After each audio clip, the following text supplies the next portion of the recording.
There we go. Had to move the name tag title thing out of the way. Yeah, I think that looks better.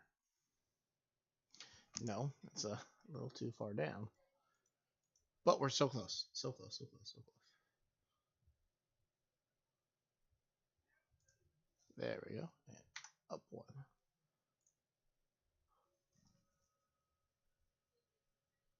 Okay, okay. I think we're good. I think we're good now.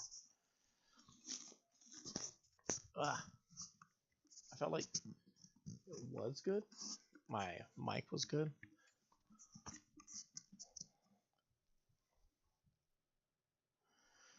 Okay, so let's see what we got. Is it nighttime already?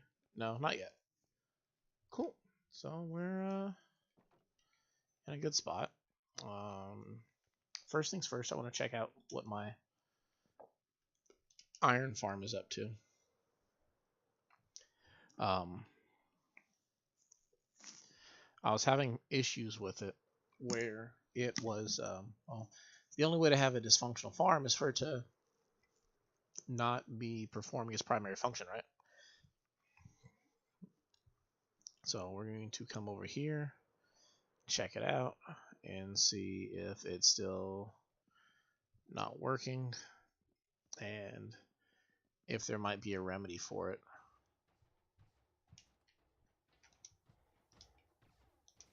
Oh, nope, it's working. Well, that's good. Knowing now that it does indeed work, what I might do is I'd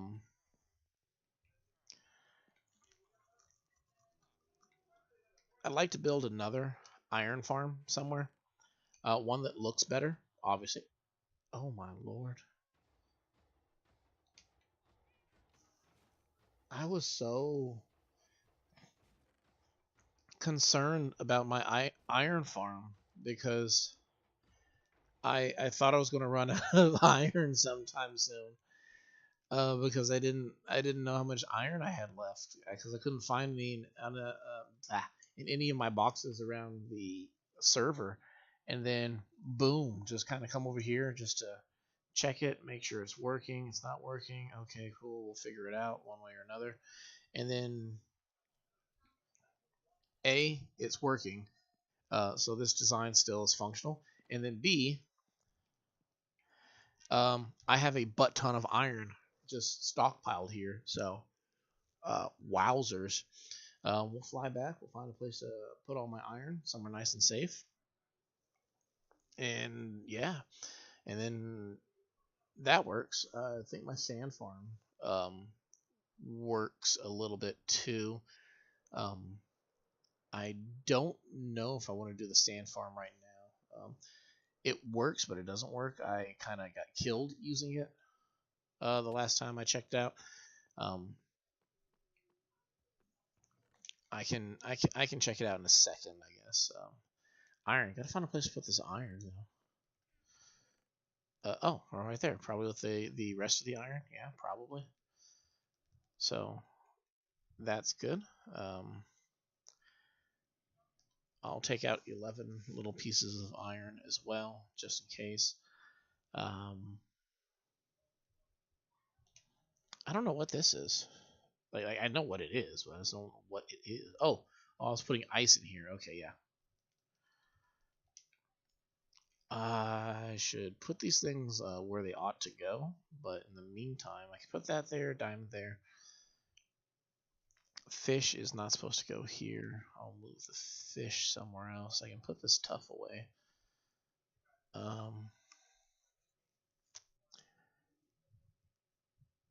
Let's see.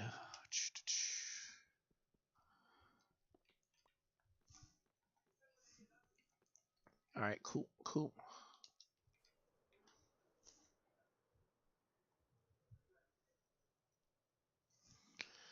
I don't know if Minecraft is more or less demanding than Warframe was, mostly because it's all just frames, basically, and I don't know if it really matters. But oh well, we'll see how it goes. So my cooked cod goes here. Cooked salmon there.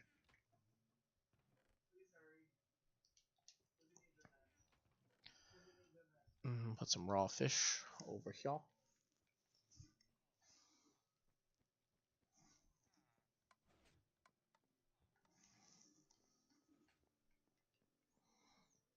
Cool, cool. I think I have a bed over here. Because of course I'm not carrying my bed on me right now.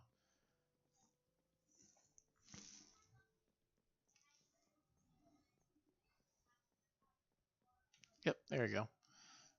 Got a nice little bed right here.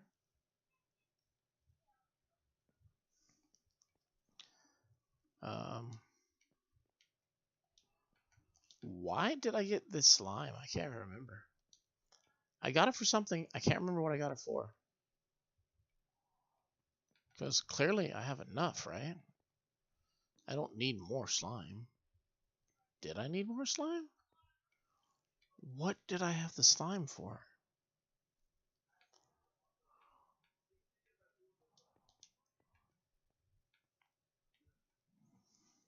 I can't remember what I got all this extra slime for, guys. Like, I clearly went out to go get it for something, and I have a butt ton of it. But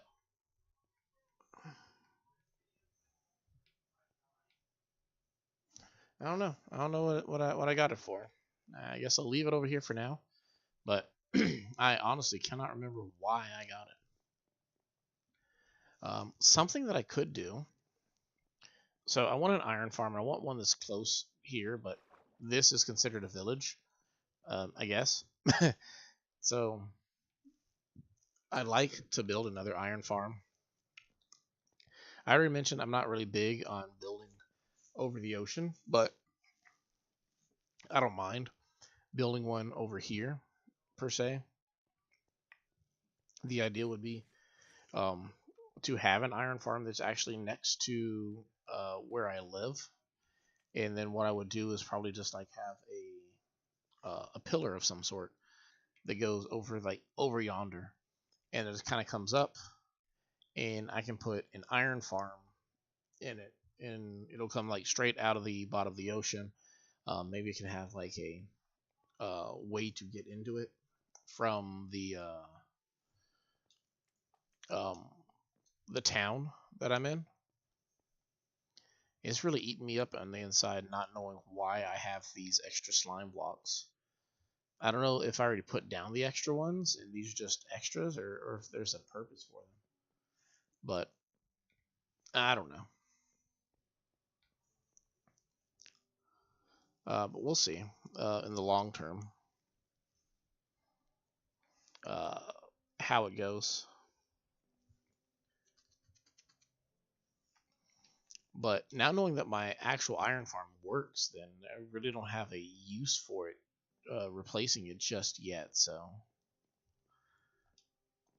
we'll see. I guess in the maybe in the future I can put one. My main thing is I want to have one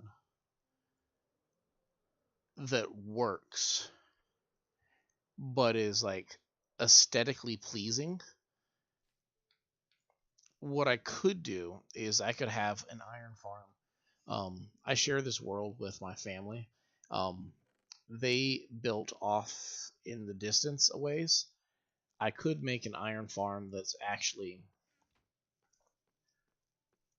between this city thing and where they are currently residing, or in or near there, so they can have easier access to iron. Plus, I can also um, make the what's it called, the more visually pleasing iron farm for me as well. So I might go that route. I'm not entirely certain. I think I cleaned all my chest. Did I? No, I did not clean my chest over here just yet. I've been in the process of trying to clean up all these chests that I just leave laying all over the city. These things actually don't have a purpose for being here. I can get rid of them like super quick. Um, Oh no, they do have a purpose. Growing purple. Uh, but I have 60 flowers, so I don't need any more of these. So I can break them real quick too. So get that, that, that. Grab my purple since it's outlived its purpose. Yeah, dad jokes. We got those.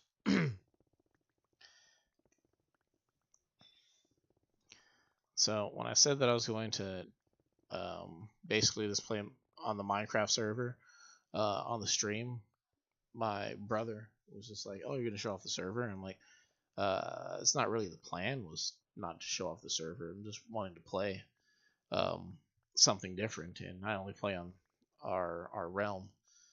So it's kind of just what I wanted to do. Um, if I were to show off the server, I feel like it'd be more of you have to dedicate like a long form video to it.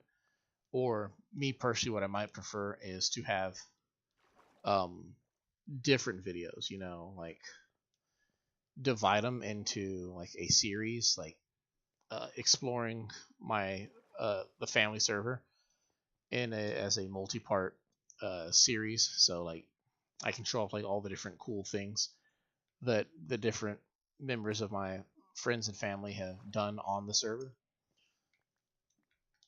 as a is like a in-depth video, if you would. Like you'd be able to see, oh well, there's this thing that one person built and this thing that somebody else built, and just kind of showcase it.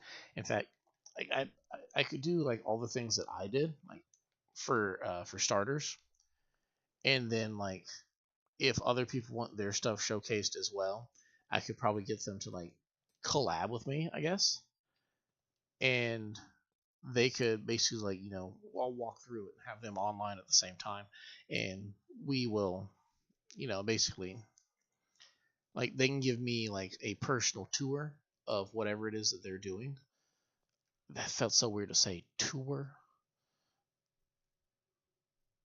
Yeah, but they can give me like a personal tour of what they built or doing and whatnot, and we can like record that, and like you guys can like basically like go with me, like you can be like in my perspective of that. But in the meantime, I could also show you guys all the things that I'm I've personally built as well, because like this whole city right here, it's pretty much something that I built for the most part. And but like they have these cool little features all over the place here and there.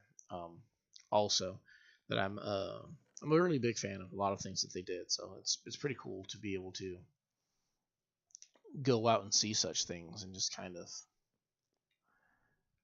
have this big beautiful world that we share with each other.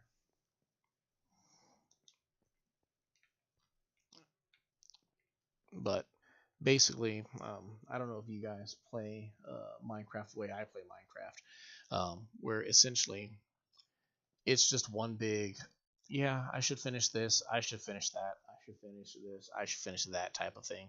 And will you ever actually get to the point where you actually finish all this stuff? Yeah, probably not, but it keeps you busy, and that's the fun part of it, right? Um, I feel like Minecraft is one of those things that I can play for a long period of time. And I don't think I can hate playing Minecraft, but I can definitely get like burnt out at some point. Which that would be the unfortunate part of the whole ordeal, is like when you inevitably get burnt out. But like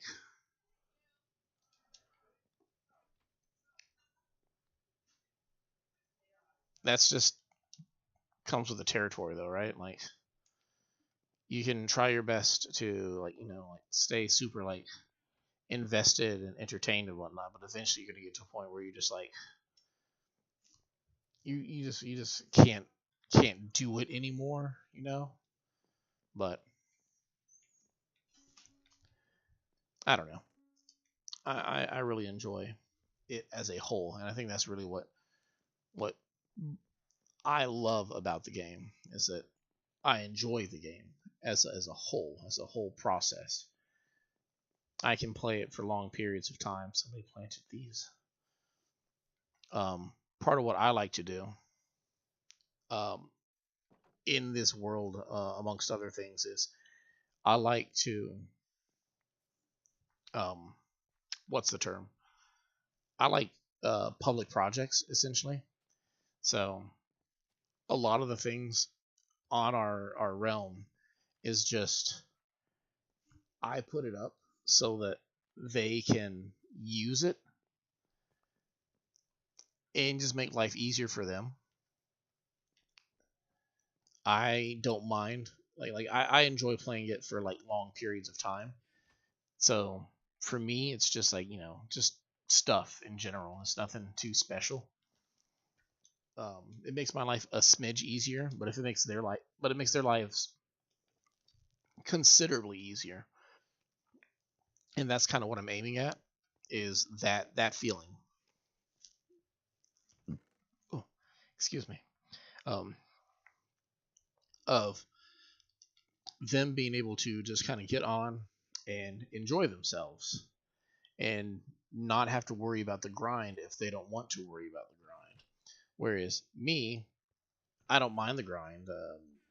Like I'm gonna be grinding anyway for like lots of petty little things.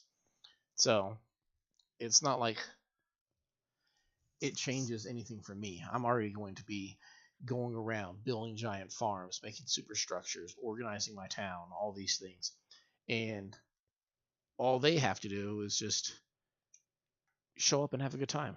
And that's what I enjoy about the game. That I can do that. Like there's no stress. What was that? That's a baby wolf. Or I guess a wolf pup is what you call them. They don't have to worry about having like this big stressful uh gameplay experience where it's like, oh yeah, like I want to get on, but then like as soon as I get on, it's like just overwhelmed by all the crap that's going on.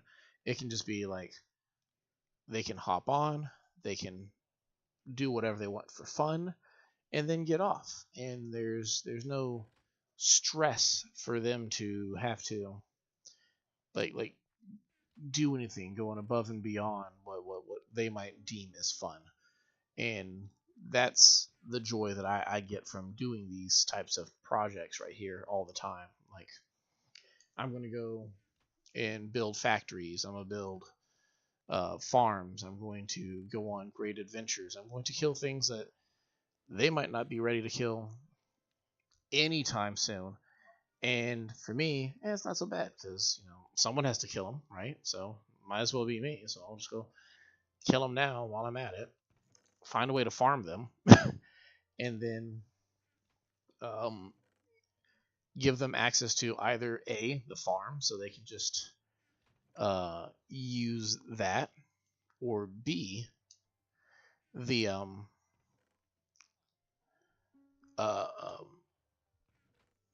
if they don't want to just use the farm, they just want to just get the products. They can just do that also, which is something I like them to have that option for. Where it's just like, yeah, it's cool that you have the farm, but I'd rather just grab a stack of whatever insert block here is, and I can be like, yeah, go for it, and it's over there. Um, Essentially, this whole city at some point just kind of became it's not really a city, and it's more of it's my own personal storage, in a sense, basically at this point, where it's like I I built it and then organize like I built all the different buildings. A lot of them are like farms for the sake of aesthetic. Like some of these are like borderline useless because of the types of things that I have built in their place. But at the end of the day, there's just kind of things I can store. One thing I want to do is this view right here. This is right. Check the So this is my potato, and that's my wheat farm. And then over here would be my carrot and beetroot farms. What I'm thinking about doing is taking them and basically leveling them, and then in their place building a giant superstructure where I'm going to have these manual farms, and it'll be like a giant like greenhouse type thing. And what it'll be is like, I think it'll have like the it'll be a tunnel, like a glass tunnel type thing that you can go through. And you have access back there, and back there you can see into the greenhouse structure at what the crops will be like. And then over here will be a similar thing, but like what I might do instead is swap these. So maybe the crops might be put over here instead. That way the actual building is like connected. It'll be like one building that connects it maybe.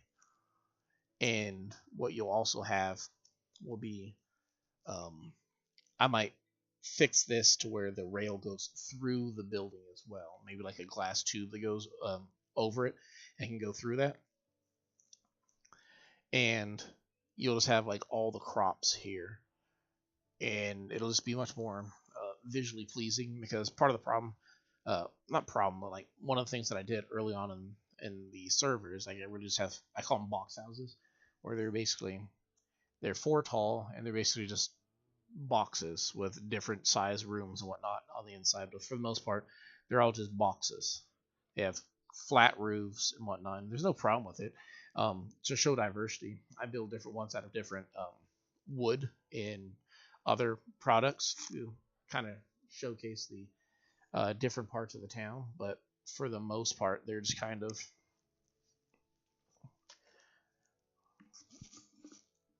I just don't feel like they're all that you know, visually appealing. Like I don't mind having a few of them here. So like if I change these up and make it into like a giant glass greenhouse type thing, I can still have this one over here for the melons and the pumpkins over there.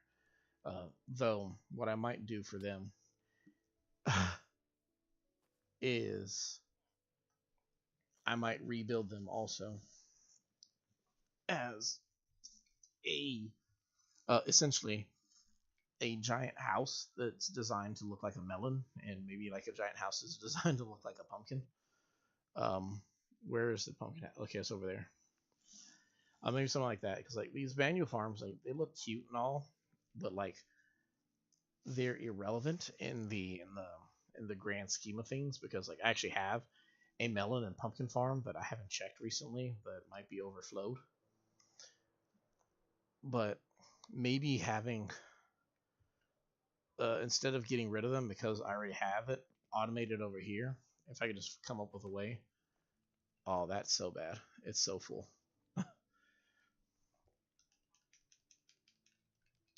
I always forget to grab them from the top. Oh man, so many melons. But instead of just like outright replacing them, having like a just like actually having multiple like melon farms or pumpkin farms in this case might be the correct way to move forward with it. So like you can have like the melon farm hidden away here, or what I could do is instead of having the melon farm right there, is I could have a just replace those with like maybe some other kind of farm. I don't know. We'll see in the long run what it looks like. But I clearly have plenty of melons also. So oh I guess I'm supposed to put the extra melon back over there. I didn't realize that the melon farm had gotten so overflowed over here, but I did do a lot of work in the area, so I guess the chunk had just been loaded.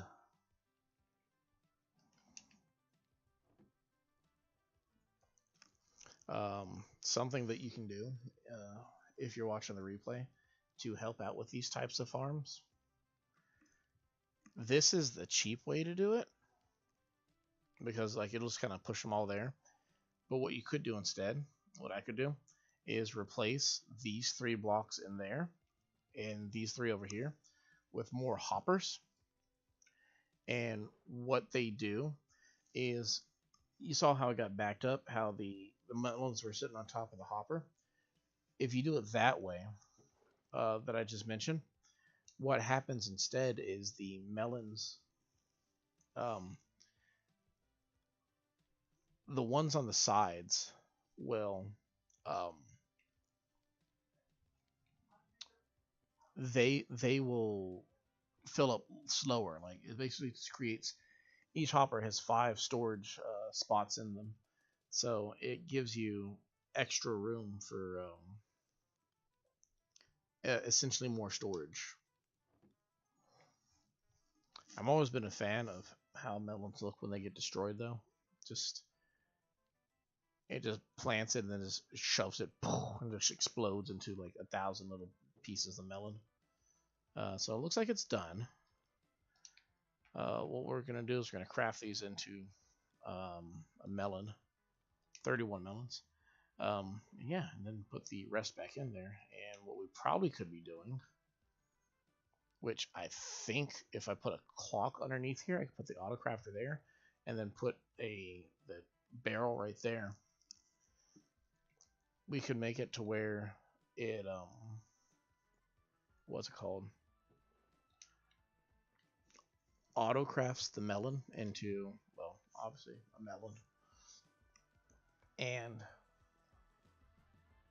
if we do that, then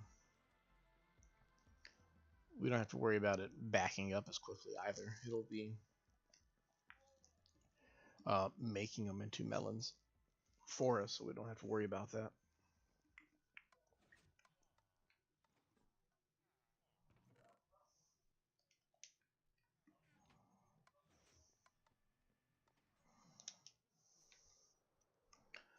Fly over yonder real quick.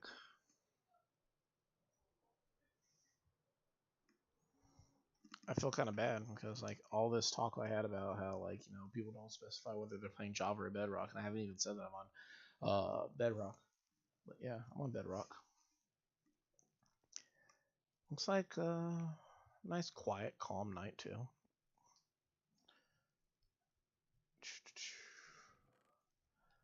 So just putting all my extra ore in here for now. And then all my extra wood and wood adjacent things go here.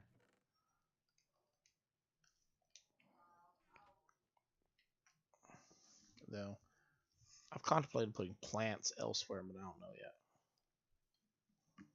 So what are we working on? That's the question. I don't want to test the sand farm because I could definitely die with that one, but I gotta build something. I need sand though. Oh, sounds like I need sleep more so.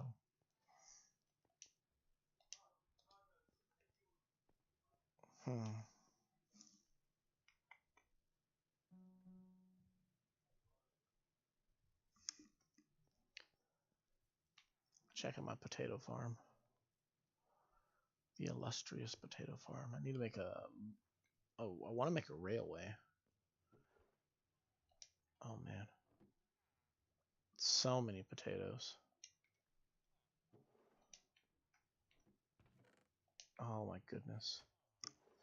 So, in case you've never had a potato farm before, this one is 100% slave labor approved.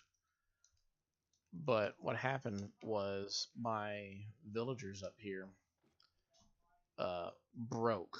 They weren't giving him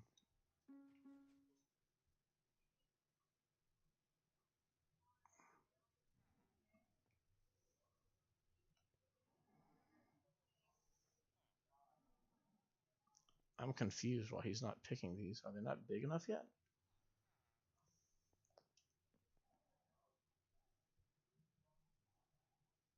They must be. They are replacing it, right?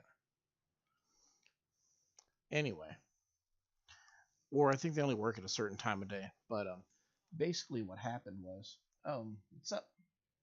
Yes, I do play Bedrock.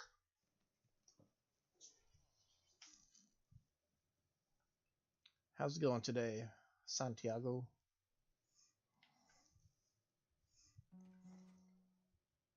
I specifically play Bedrock on the Nintendo Switch.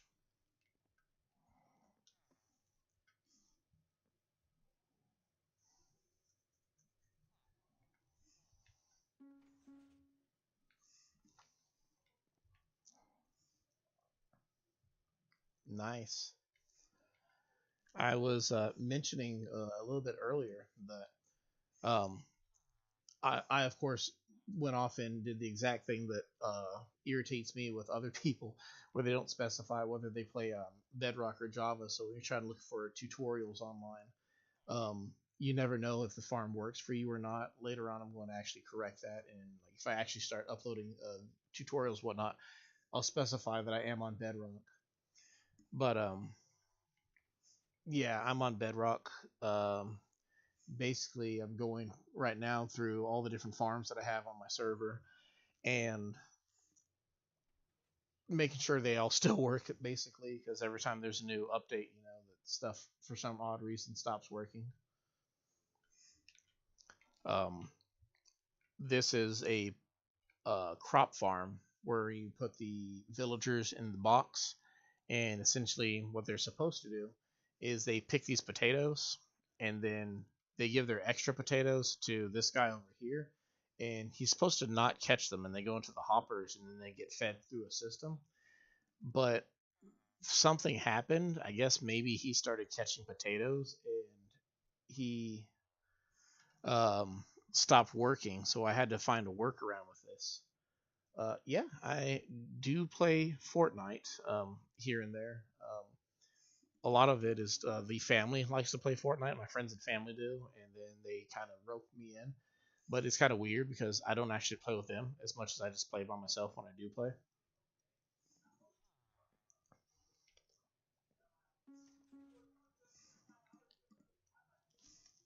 My brother's really big on what's it called?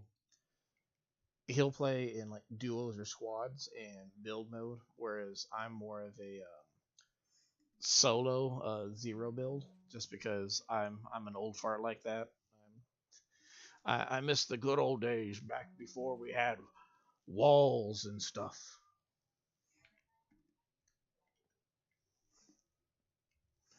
Um, I've been playing actually a few games. If you go through the list, I've played a little bit of Animal Crossing, some Donkey Kong, Fortnite, obviously, some Warframe, and I'm just trying to find the game that I can play that I can be comfortable um, playing on a regular basis and provide actual like meaningful content to help entertain and help out like other players, I guess, and whatnot, and also not be overburdened, which I don't know. I get a little burnt out on Fortnite sometimes, whereas they're like really big on Fortnite. Minecraft, obviously, I don't mind playing as much. My favorite mode in Minecraft is I don't know if there's necessarily like call like modes, but like the style of play. I guess when you say mode, maybe you're talking about like creative or survival or hardcore. I like playing on survival.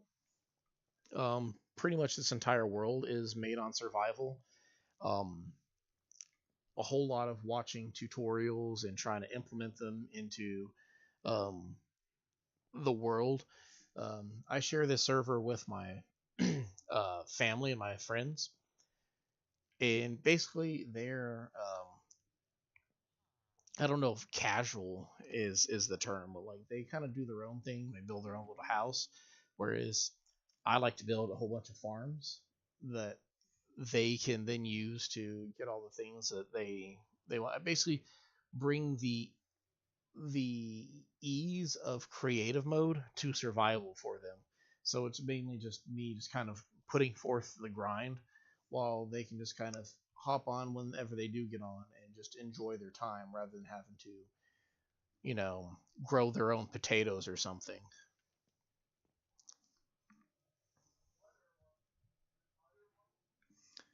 Flat World, I've tried it a couple times, but I've never tried it in a survival setting. Mostly just because like I love the dynamics, like especially when they made the update where they made the ceiling higher and the basement lower. Just so much more that you get to explore with your world. I really enjoyed, but I've also seen um, good things with Flat World. Like um, whenever I want to test out something, I always go to like a creative Flat World type thing, or like I used to. I kind of got stubborn where nowadays I try to like test things actually on my survival server by like finding the things, which can be a little bit more crazy. I need a chest. Where do I need a chest?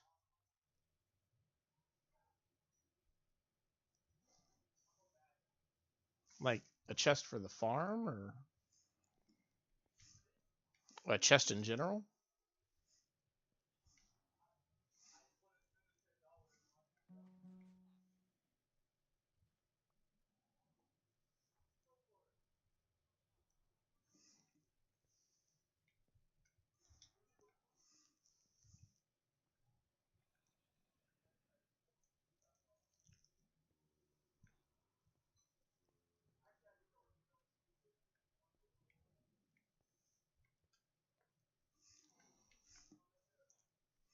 If it's a if you're saying a chest for the farm, um,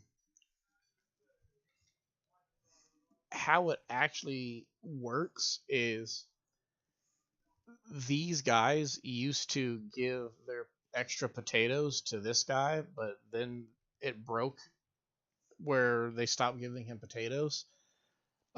So my workaround was I put them in these holding cells and I lifted the entire farm. Oh, okay, I got you now. A chest to start a flat world. Yeah, I've seen that. I've seen a starter chest in flat world as well as what's that one? Skyblock where they have like just like the one little floating island. I've seen people have chests for those ones where like it comes with like essentially just like very small amounts of specific things that you need in order to maintain the world.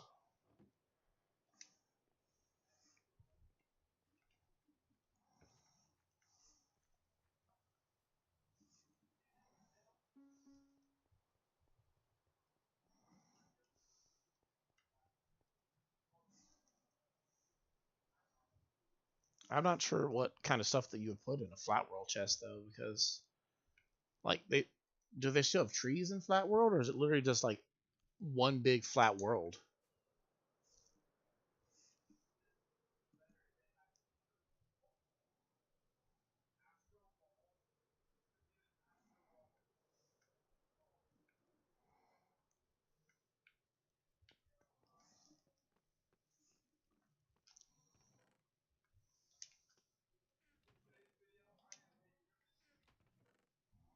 I'm trying to think of all the things that would be in a flat world chest.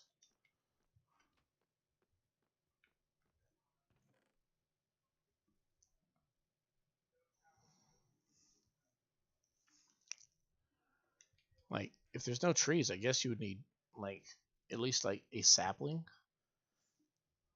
Well, I mean, do you need a sapling? Because like you could wait for the what's it called, the wandering trader, right? He could give you a sapling.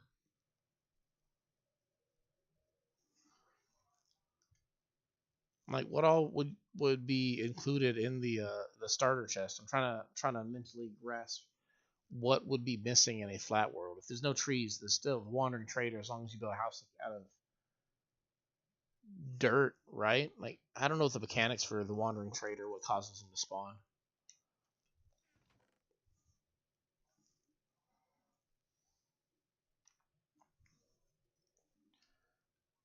I think he just needs like a bed, but I'm not sure.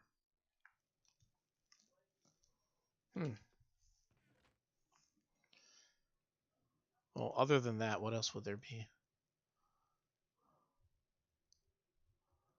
Hmm.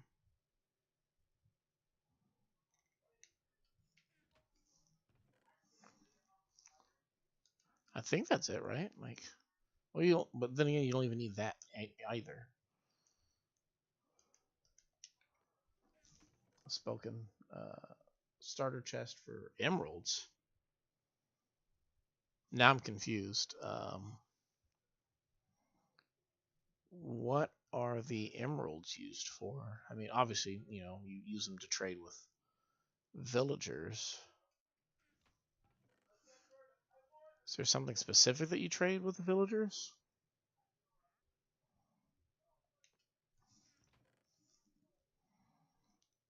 Hmm,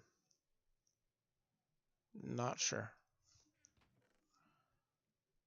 Now you got me curious. I feel like I gotta go like look this up and figure out like what is the flat world meta.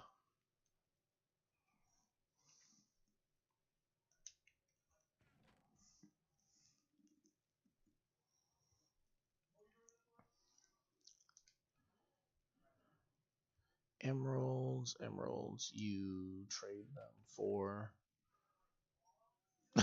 for I guess trade the emeralds for the saplings. Maybe I don't know.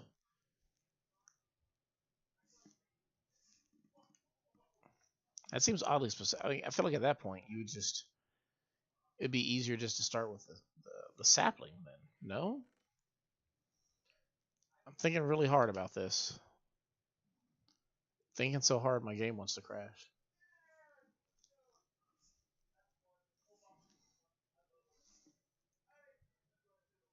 Yeah, you use the emeralds to trade for the sapling.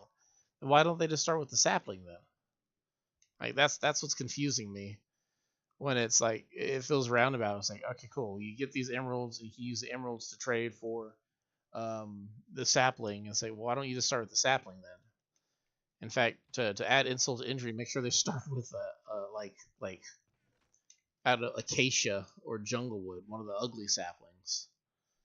Sorry to any acacia or jungle wood fans in the world, but I personally find the wood rather ugly. If I had to pick one over the other, probably acacia over what's it called, jungle. Just because acacia, as ugly as it is, at least it's orange. Okay, so you start with the emerald and you just hold on to it and cross your fingers and hope that the wandering trader spawns in at some point so you can buy the sapling from him.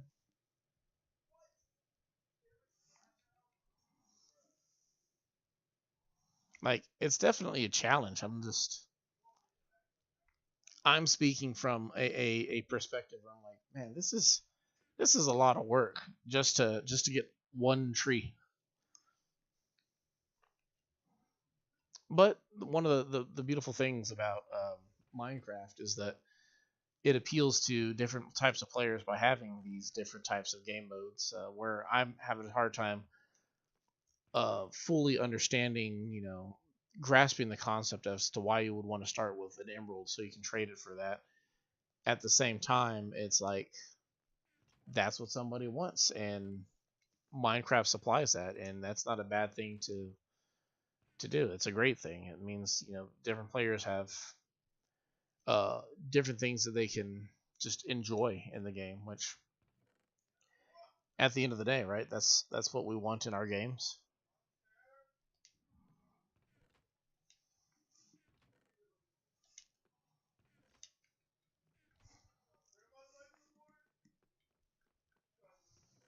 My biggest issue, if you haven't noticed yet, is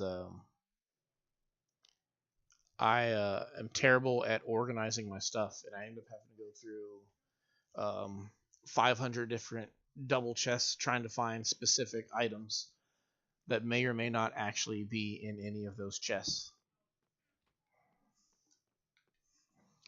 I tell myself I'm going to organize them all, and then I completely forget that that's what I'm going to do, and then I proceed to make an even bigger mess, and um, as I forget about the previous mess that I was trying to clean up.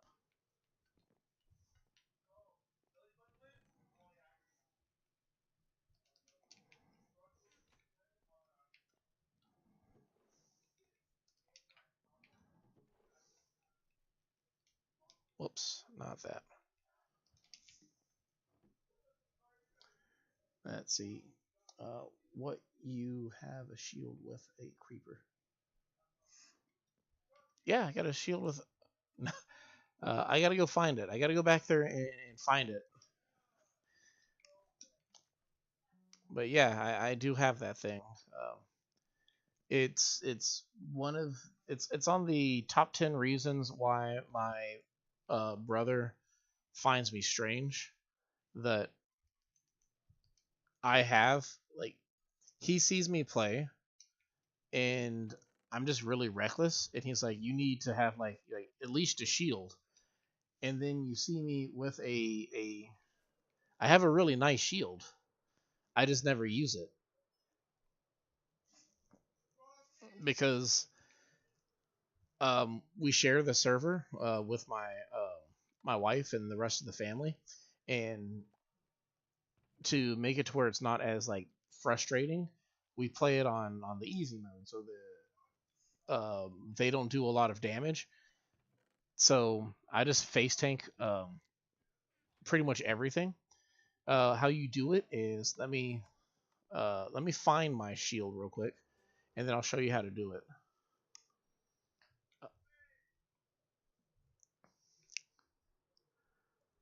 So let's come back over here. Um, um, yeah, I forgot. I forget where it was. Was it in one of these?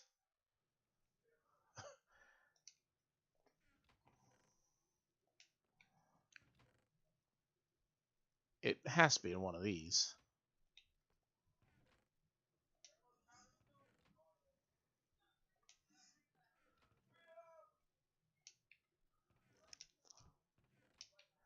Okay, maybe it's in one of these.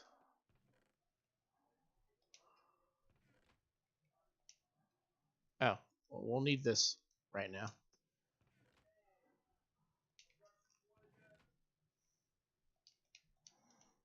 Wanna actually we'll grab this one.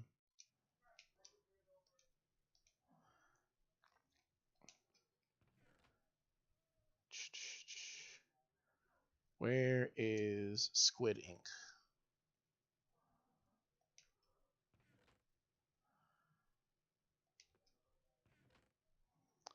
Um,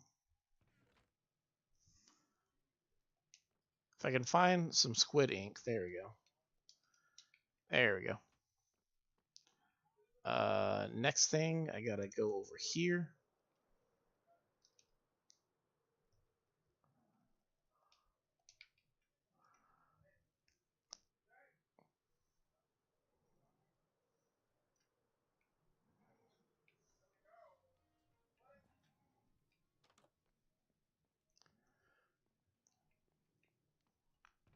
Come over here and the creeper charge. Then I can just go boom, boom, boom.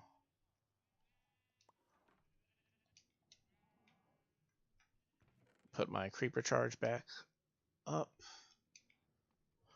Oh, and then I think I can use this and put that in there. And then I think you just put, yeah, there you go. You just put a banner and a shield in your crafting table. And then you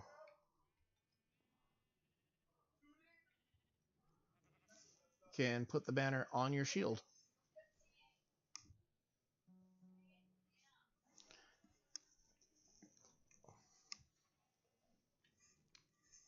The shield that I had that you've seen, I think I made mine like purple or something like that. And then I also put enchantments on it as well, so it's actually a really good shield. I think it has mending, so it's probably the best kind of shield you can have. But I don't use shields, so it's like it's a sad waste for me. Uh, but yeah, you can. I found that out, and I thought it was really cool. So I made like a really cool shield, and then I took it with me on a few adventures, and then proceeded to completely forget it even existed when I put it in a chest one day. And now I'm about to do the exact same thing to this shield. I maybe I'll enchant that shield one day and give it to my brother or something. Now I'm really wondering where I put that other shield that you had seen.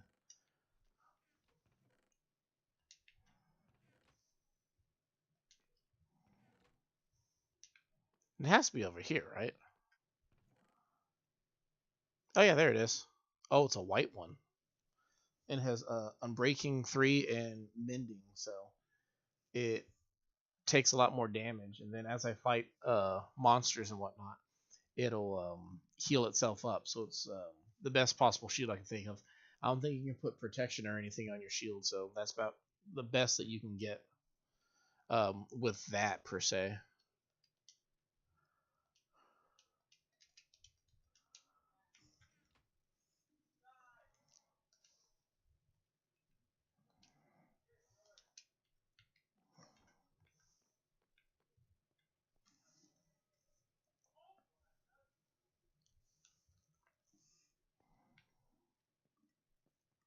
And that's one thing that I've been a fan of with Minecraft over the years is that they make it to where you can customize a lot of your stuff a lot easier nowadays.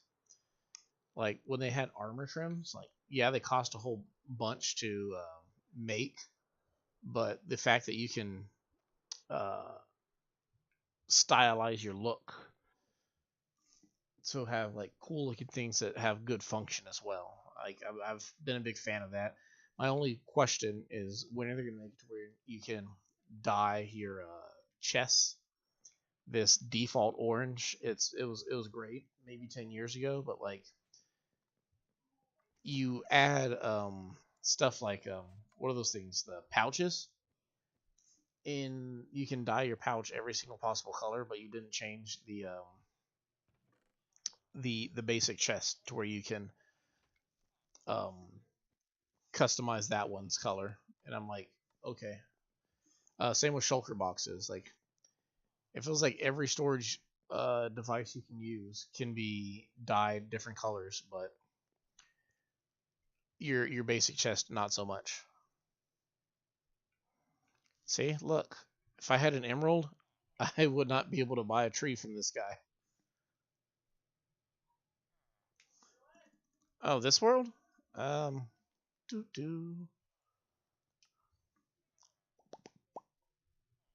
Why is there a boat over there?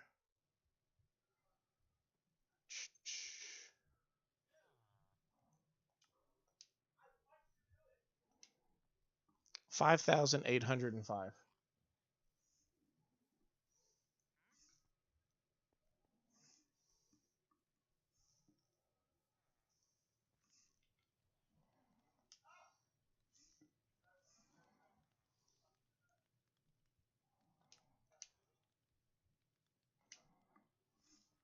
So, just a few days.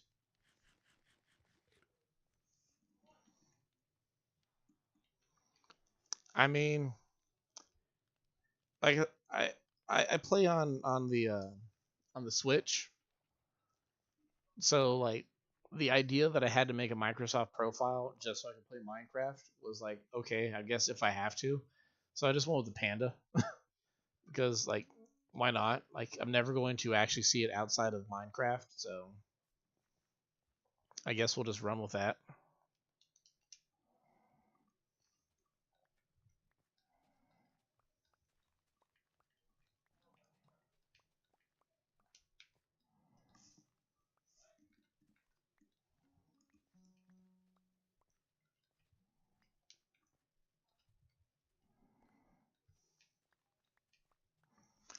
Honestly,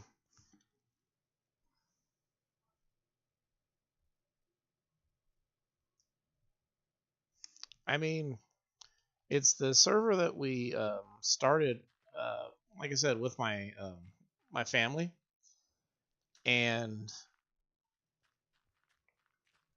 I'm like primary one who plays it. Like they hop on here every now and then, but it's mainly just me. So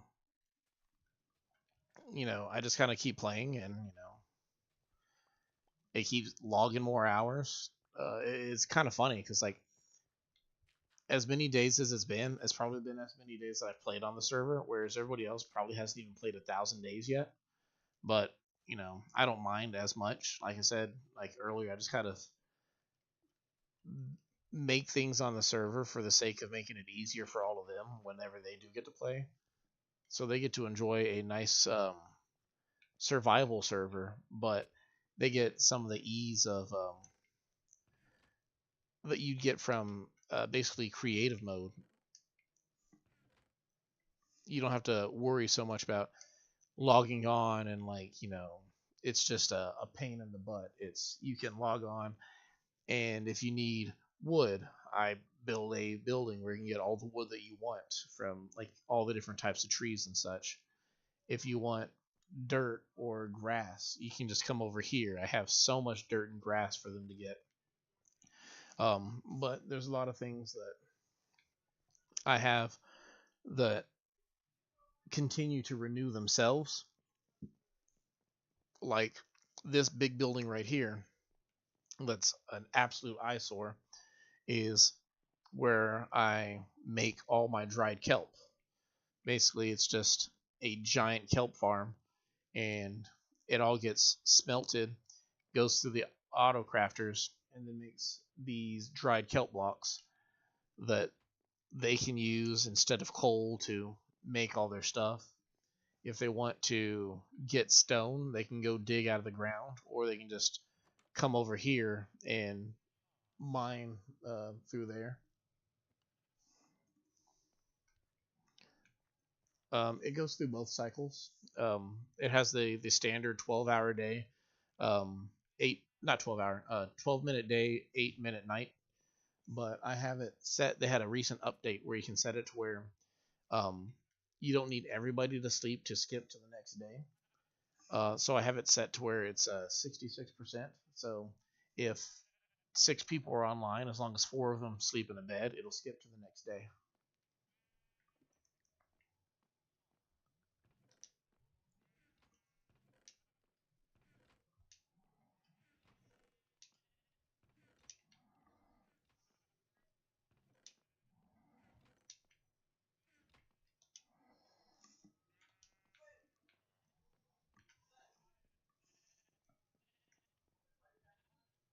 Oh, in real life, it's technically it's 12:01 a.m. So it's just after midnight right now.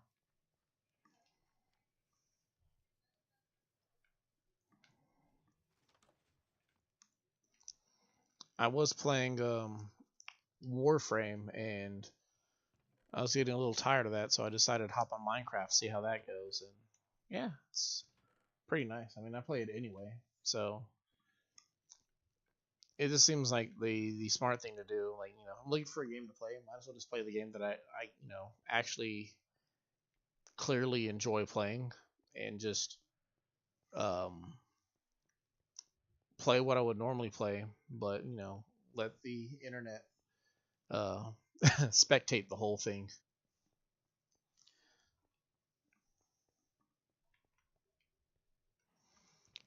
Again, I need to go through and clean out all these chests that I have everywhere. One day I'd like to have. I don't think the city is ever going to be actually done, but I would like at one point. You're not too far away actually. I mean, unless you're like in like deep South Mexico. I actually am in Texas, so we're in Central U.S. time over here. So I'm assuming you're more towards the West Coast, next closer to like California or something.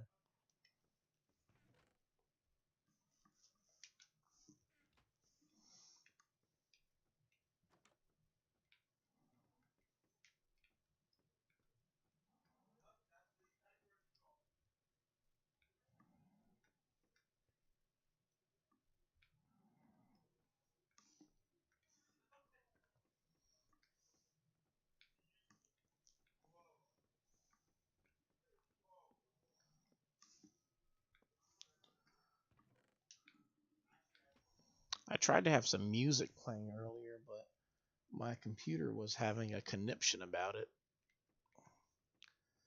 Maybe I can play it again. I'm not entirely sure.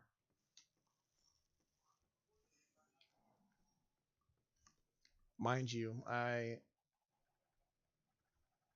uh, I mean, I knew. I mean, um, said you're in Mexico, so you're clearly somewhere down there. I'm so used to when I see like Mexico, think of like Mexico City because it keeps showing up on all of my things. I'm trying to pick a time zone. It's either Chicago or Mexico City. But you said you're an hour behind, so you must be more towards the west.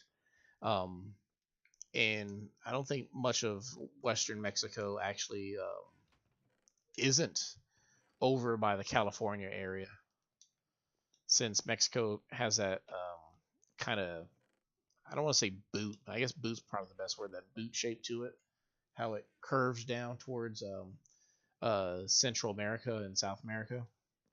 So I'm guessing that's where it had to have been, right?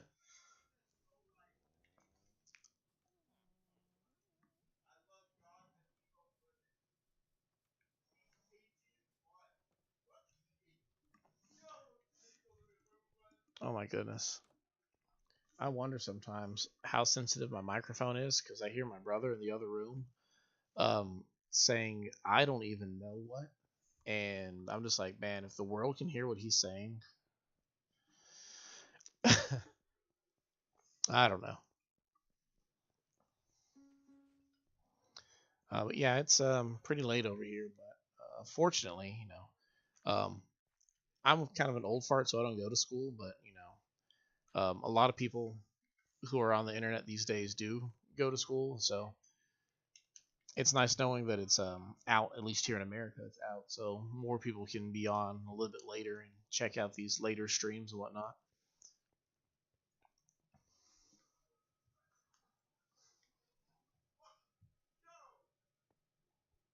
Ah, yeah, the in America, or at least in this part of America, the schools just let out for the summer, so they're pretty much there's going to be out and about a whole bunch more. So my daughters will probably be um, messing around more online too.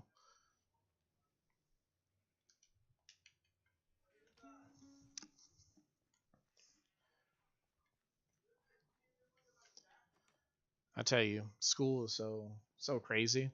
Um, when you go to school, like, or at least for me, that's how it was. Like when you go to school, it's like you can't wait for it to be over because it just sucks. Like to an extent, like outside of being able to see your friends, it's just kind of a lot of stress and drama and whatnot.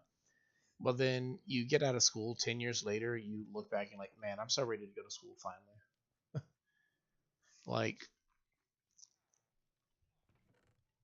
you seem like a smart person, so I'm sure you're making the best out of it. But I certainly did not make the best out of school while I was there. So um,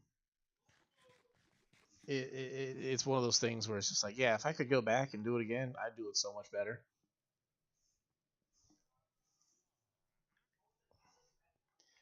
This is the very first farm that I built on the server. Not actually a farm, but basically this guy right here, they keep spawning, they keep getting stuck, their llamas keep breaking their leads, and I've gotten probably over 100 leads at this point from them constantly losing their llamas.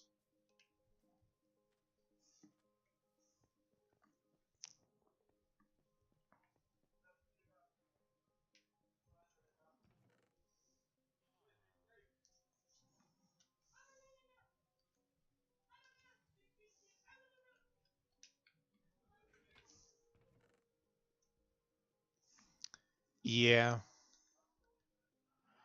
Uh, yeah. It's one of those weird dynamics. They're gonna give you a bunch of homework, and it's gonna be terrible because like, oh man, I can't wait to get out of school so I can go get a job so I can at least get paid for my homework.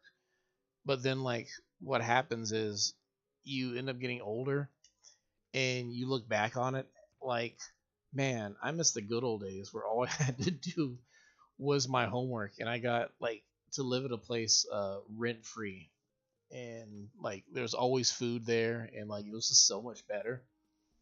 It's one of those weird dynamics, like I feel like it's very difficult, if even possible, to convince anybody that their current situation is the best possible situation, because there's always gonna be like parts where like, oh man, I wish I had this.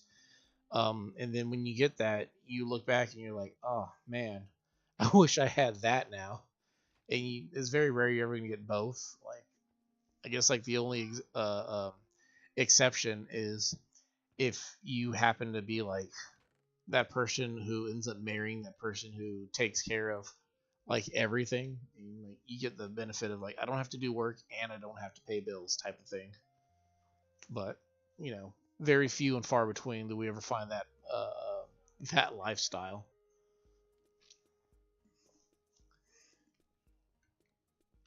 My biggest complaint when it came to homework, I helped my siblings out also with their homework, is the amount of homework that you're given that honestly you'll never use it ever in your entire life. And I just find it amazing that they give so much of that to people. Like, I was helping my younger brother and sister with their math, and they're like asking like these questions, and I'm like looking at it like, I'm gonna be honest with you, like I can help you get the answers to these things, but I can also tell you that you will never use these things in the real world, like ever.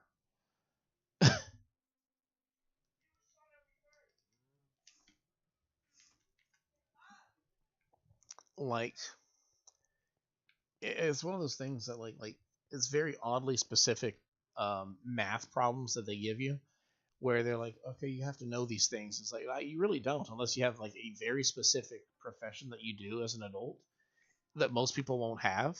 Like, one example is they trying to tell you like, if a plane is flying in a direction at like a certain speed, and like there's a certain distance that has to travel, and you have to like try to figure out like a formula for a triangle or something like that to figure out like what time the plane would arrive. It's like, unless you're like getting into like aerodynamics as your profession, like you actually work like for like a an airport or something, like some sort of company that actually deals with like planes and stuff like that, you will never ever actually have to answer this question in a serious context.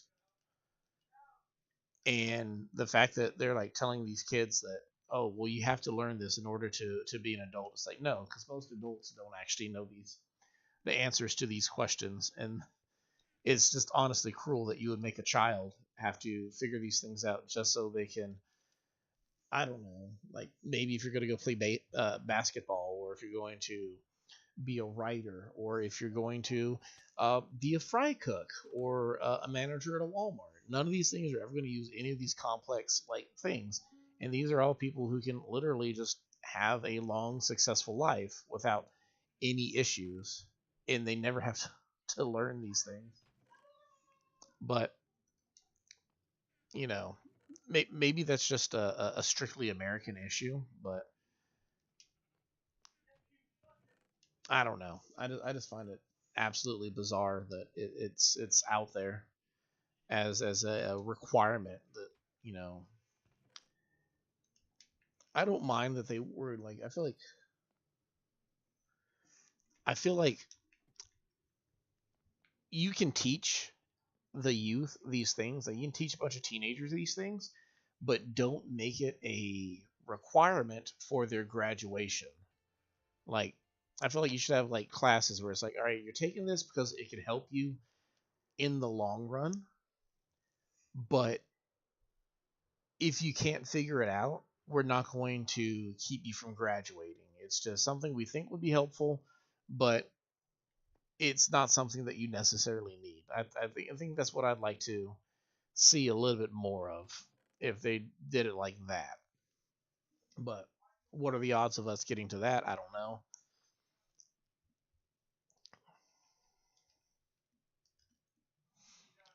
It. I don't know.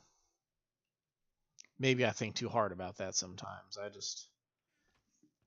I feel like that's probably it plays a role as to what made it difficult for me to um, do well in school is the general idea that they emphasized a lot of things that ultimately never actually um, played a role in my life, and I feel like that could have been what kept me from actually being interested and invested in school enough to succeed.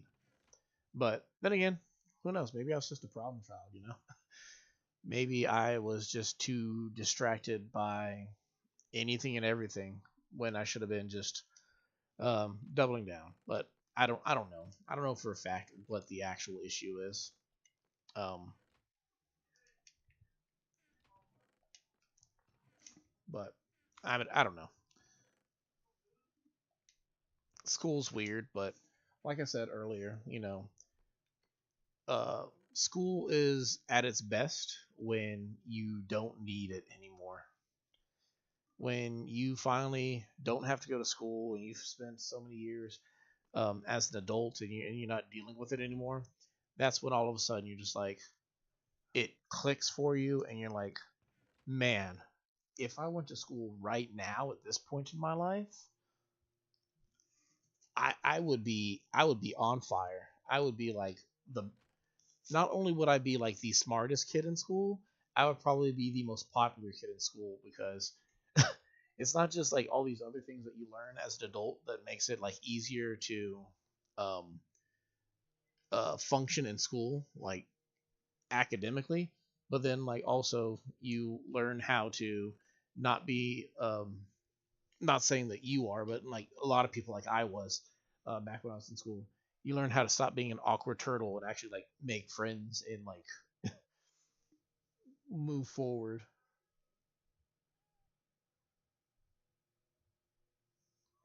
See, that's what I'm talking about. Like it's tempting to make a video in YouTube.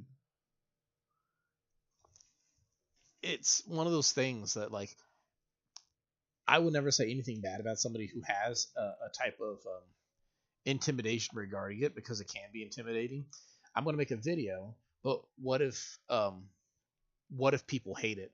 What if they don't like it? What if people think I'm weird? What if they think I'm weird, but then it also goes out to my school and everybody sees it and then they mock me for it, right? These are like all the things that you might be afraid of and it will keep you from wanting to do these things. And for me it comes down to is like, well, who cares, right? Like obviously you care, but oftentimes you're going to care way more than whatever bully or detractor that you might have is ever going to care, because there are going to be bullies out there. There are going to be people who are going to pick on you for making a YouTube video. They might say it's stupid, it's weird, you're weird, you got a weird face or anything like that, or a weird accent. I'm not saying you do, but just random things that bullies say. But that's because they're just random things that bullies say because they themselves do not know how to function in polite society. And the only way for them to lift themselves up is to push the people around them down. And at the end of the day, if you enjoy making content, like that's a real thing that you need to do. Like as long as you actually enjoy making videos, it will show in your product, and you'll have cool people like okay, well maybe not cool people like me. I don't know if I'm cool or not, but you'll have people like me who will happily like actually watch and engage in your content and tell you that you're doing a great job, you're doing fantastic work. I really want to see more from your channel, from your effort. It's the hardest person to actually win over when creating content, whether it's for like YouTube, TikTok, Twitch, or any other program, the hardest person to win over is going to be yourself, because there's always going to be that question of, am I um, am I good enough at what I'm doing? And the secret answer is, yeah, you're always going to be good enough. As long as you enjoy what you're doing, then that's all that matters. Let that enjoyment that you have show in the product that you make, and the rest will just fall in line at that point. You don't have to worry about what other people think. As long as you think well of yourself, they're going to think well of you, because they're going to see it. They're going to feel it in your actual content. Like, if you go way back on my channel to like when I first started, I was uploading Pokemon videos, and I would use these weird accents and whatnot, trying to do dual commentary, all by myself, like trying to play two people at the same time. And in hindsight, I was freaking ridiculous trying to do that. And honestly, I had a lot of fun despite that. And if I can say I had a lot of fun actively making a buffoon out of myself, then by all means, like, there's nothing you're going to ever make that's going to be nearly as embarrassing as what I put myself through. And if that's the only thing that's keeping you from actually like going out and enjoying what you're doing and making the fun content that you know you can make, then I'd say, like, ignore those thoughts and be that person. Be that person who's going to be the next big deal in terms of the internet. Like, why should people like the KSIs and the Logan Pauls of the world uh, get all the fans, when what people really want to see is just real people having real, fun. You know, that's just my philosophy on the entire ordeal. But I think it's a pretty safe place to start. My own personal opinion on that one. I'd much rather listen or watch or engage with somebody who's actually having fun with the content they make, rather than somebody who is actively miserable with what they're doing. Because honestly, that's what it comes down to. You see a lot of the people who are being too scared or whatnot of what they're trying to make, and it just comes off in their product, if you will. You're just watching them and you're just like, okay, cool. Like, it's kind of like when you see people. What's that? My brother says I'm weird because I have a sickness. Be more uncomfortable with like everything. I'll tell you, that's not a sickness. That's normal. In fact, the person who's weird is him if he doesn't suffer from that, because everybody has something. The like insecurities are just a part of life. It's everybody has something that they aren't entirely comfortable with, and that's just unfortunate. It's a part of the process, and we maturing is just the process of you inevitably outgrowing these feelings, these vibes and whatnot. You get to a point where you just kind of, you're gonna look back one day and just be like, I it's ultimately, that's what it comes down to. It's one of those things that you look back and you laugh on, where it's like, why was I ever concerned about this one particular thing that I did, or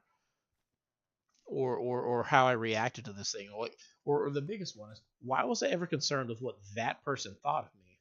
Because it's most evident when you're an adult, when you're 10, 15, 20 years from now, and that person who picked on you, be it your brother, be it a cousin, or that guy in school and whatnot, you're going to see them 10, 15, 20 years from now, and they thought they had all the answers. They called you out for one particular way that you felt, and you look at how they are now.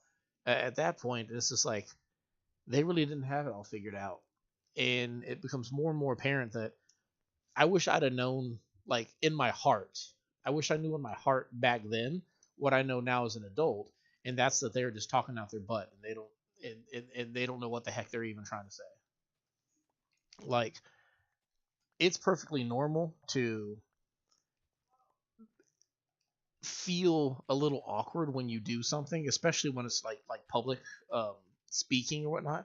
If you're gonna make a video, if you didn't feel a little intimidated at the prospect of uploading a video, be it to YouTube, to Facebook, or to whatever, then like I said, that to me would be more weird than the person who openly is honest with himself about being scared of these things. Like, I was very scared when I first started trying to upload videos at the beginning, but you just kind of get to a point where it's like, what is being scared going to do for me? It's not going to get the video out, and it's not going to make the video any better, right? Like, but be honest with yourself and be honest with your audience. If you're scared, I've never been, well, I can't say never, but like recently as I've started uploading again, I'm not afraid to say in a video, it's like, yeah, it scares me. I feel intimidated with this process, but it's because it's true. I can be intimidated with it. Like, God's blessed me that I've never had much more than 100 subscribers. But the idea of, one day hopping online and checking my YouTube and finding out I got a shout out from some big name YouTuber, and now I have like 10,000 subscribers.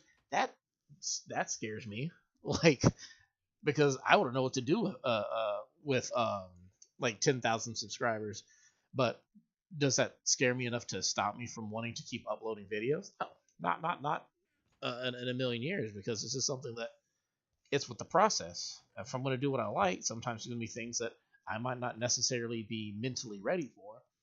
But, you know, maybe when it happens, I might have the answers then.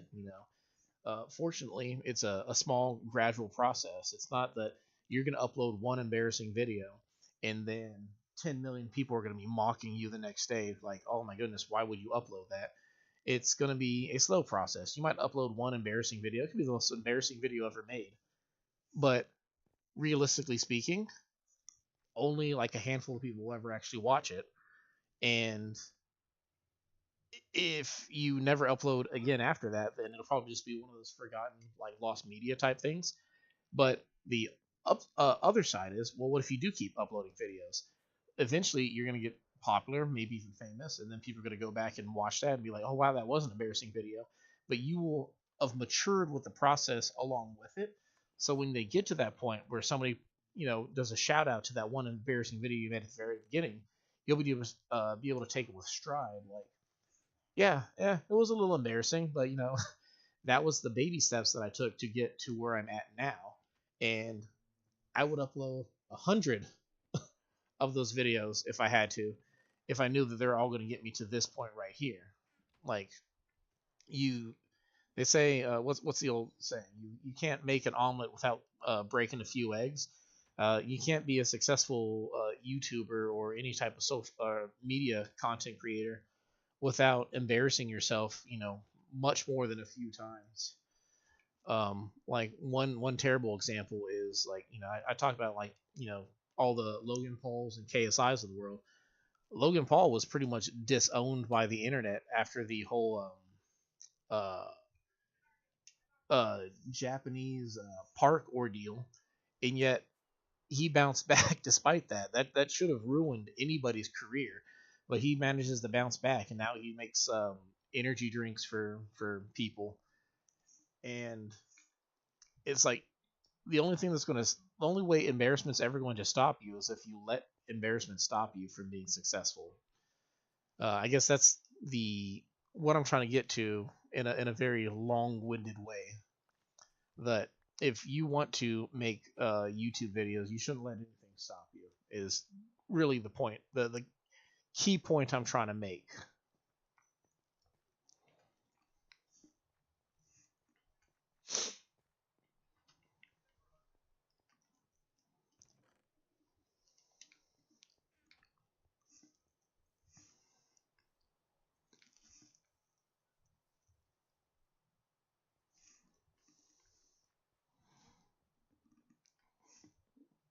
I guess another way to put it is like, you know, at the end of the day, the worst thing you can do is the true worst thing you can do in life is fail. And even that's not the end. Even if you fail, you still have tomorrow. It only gets better. You'll always have another opportunity to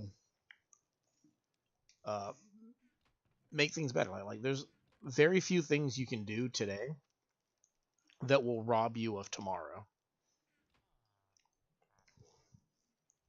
Now, obviously, there are things that you can do today that'll rob you of tomorrow, but I like to believe that we're all smart enough to know not to do such things. And yeah, don't have to worry about those things.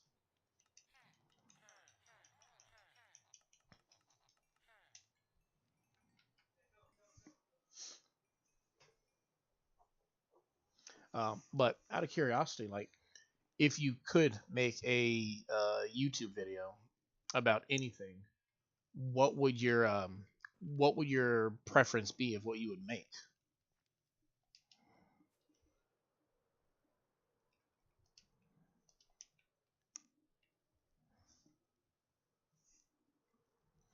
Would you lean towards like I don't know, gaming content, IRL streaming, cooking? Cooking's great. I'd like to do cooking one day.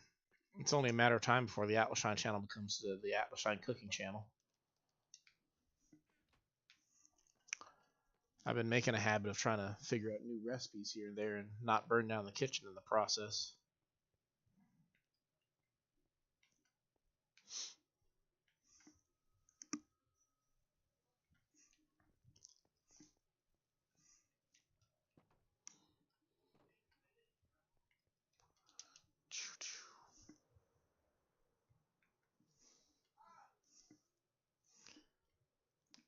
I'm noticing we got a couple extra friends also in the chat. You know, hi guys, how are you guys doing tonight?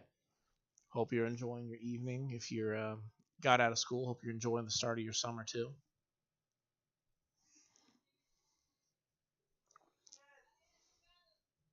If you haven't been to school in a while, then you know, welcome to your retirement. Joining old farts like me, hopping online.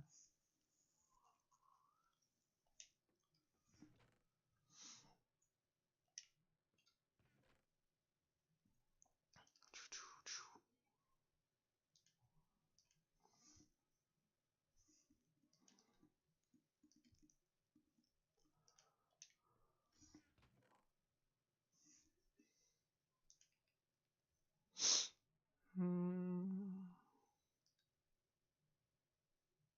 Is that wool? Blue ice. Oh wow. Where did I get all this blue ice from?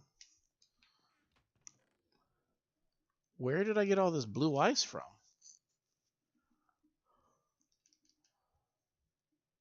That that moment when you needed something like really bad, like you didn't know how to get a whole bunch of it, but then you find out you have a whole bunch of it. Like real talk, where did all this blue ice come from?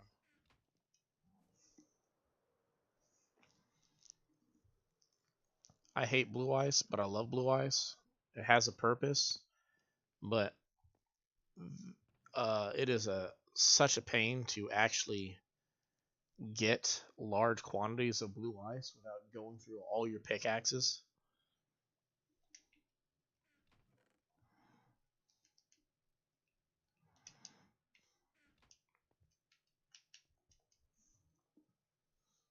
Ugh.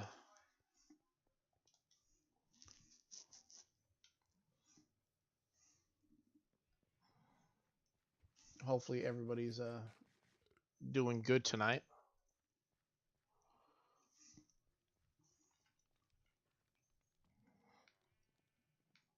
I'm uh, as the title suggests, I was checking on all my farms, but I'm also still in the lifelong process of trying to organize all of my stuff that I keep all over this server um, as a way to continuously procrastinate from the things that I actually want to be doing. Or I guess I can't say actually want to be doing, because I mean, if I actually want to do it, I'm probably be procrastinating from the things that I claim to want to do but are too much work for me to do. So instead of actually doing the things I want to do, I do the other things that I probably shouldn't want to do, but they're not what I want to do. So I do them because they distract me from things that I supposedly want to do by not doing them. Yeah, yeah, that makes sense. Basically, I got this thing over here I want to build, but it requires a lot of blue ice, and I'm too lazy to go back and get more blue ice. So instead of going out and just uh, gathering the remaining blue ice that I need, I just decide to clean.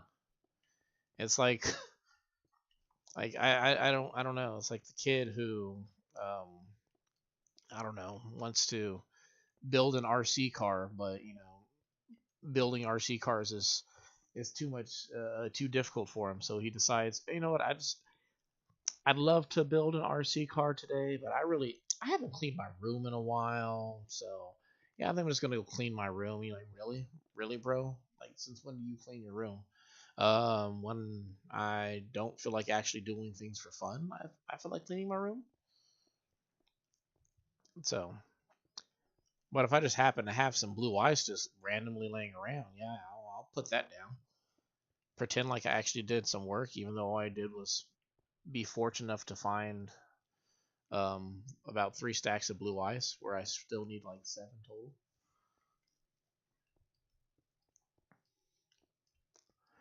Basically, this area over here that I'm working on is supposed to be like a one of those like carnival style pier type things, and it's supposed to have like lots of um, attractions that people can enjoy. Um, One such attraction, like obviously, like I don't play with any mods or anything, so uh, I have a Ferris wheel, but it's like not a functional one, but it's like right there. It's just basically there for looks. What is functional? There's a nice roller coaster right there that still needs to be finished also, but similar to Blue Ice, I'm too lazy to actually gather the copper that I need to finish the roller coaster and all of its funness. I don't think funness is a word. Goodness, maybe. I don't know. But this particular thing with all the blue ice is supposed to be a like if you've been to one of those type carnivals. Uh, hey Jay, what's up? Thank you. Of course, I don't mind. Uh, Let me check you out real quick. Uh,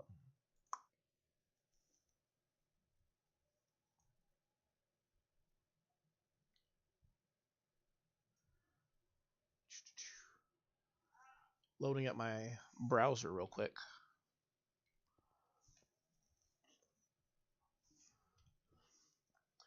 But how you doing today, Jay?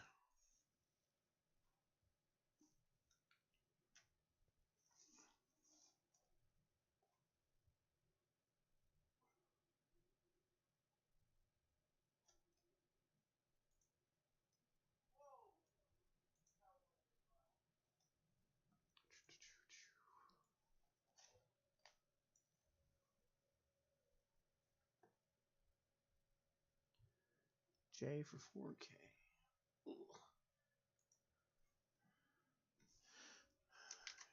J for 4K.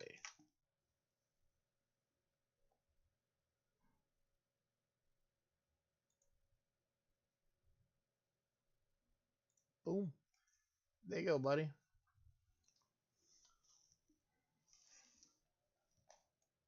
Hopefully that helps you the same way you're helping me out. Get the community going strong.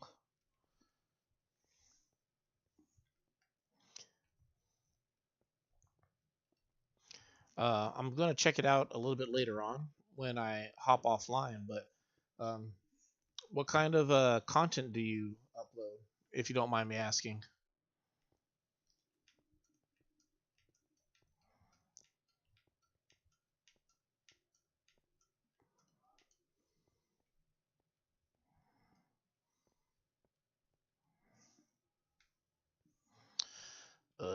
I mean, I guess it's not so bad. Yes, I wish I had more blue eyes, but it's not as bad, right? Like I can get this. I can get the rest of this blue eyes. I can do this. What is it like? 2, 3 stacks tops? I can do this. I don't enjoy the trip to go getting blue eyes, but I can do it.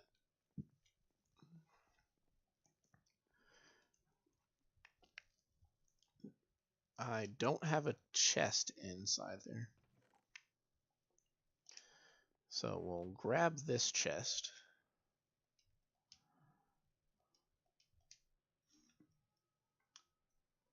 What's up, pup? I like the way that sounds. I like how it rolls off the tongue. What's up, pup?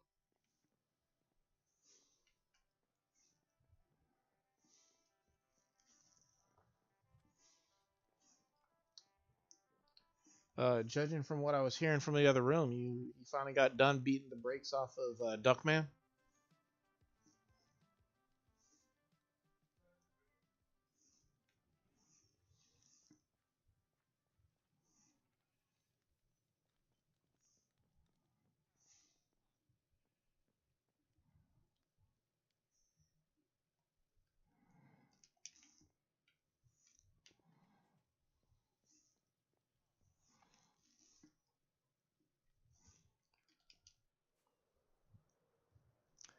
I should probably sleep before I go where I'm going. I mean, it's not like it matters, right?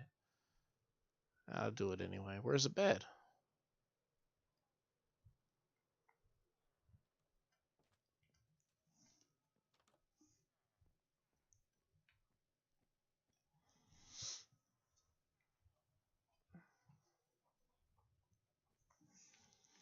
What we're well, what we were doing was we're just checking out all the farms, but the farms have long since been checked out.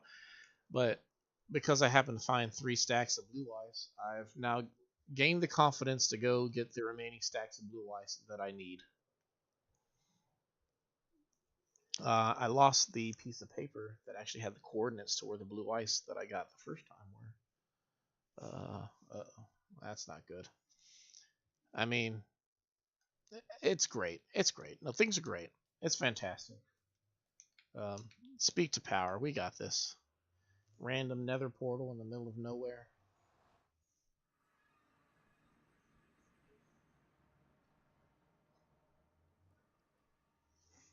You still on Fortnite, pup? Or did you ditch him for the day?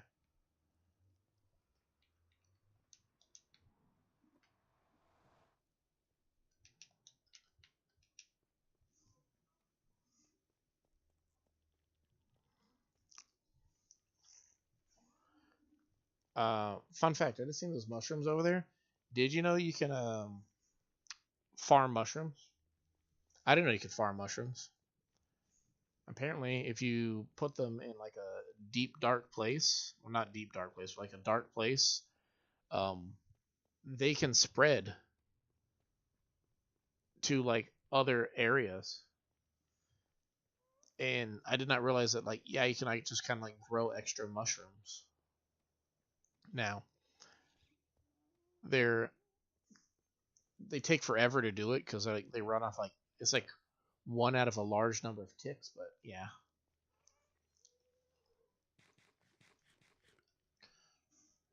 what I need to do one day, since I want to put a bunch of beacons all over the server, is I just need to come up with a railway that leads from the nether side of the city all the way to the nether fortress, so I can come to and from here a lot easier to gather wither skulls, because Lord knows I'm not going to make a farm. They're too expensive. You find somebody who's willing to slab like a whole like chunk of the nether just so they can, farm wither skeletons. I'll show you somebody who's a little bit on the crazy side, but to each their own, right? All this just so I can go through one portal.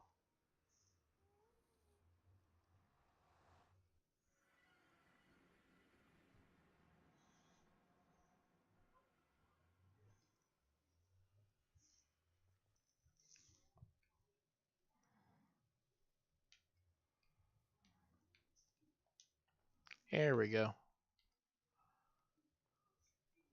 I don't think this is specifically what I want, but I don't need a lot, so I guess I can take these down.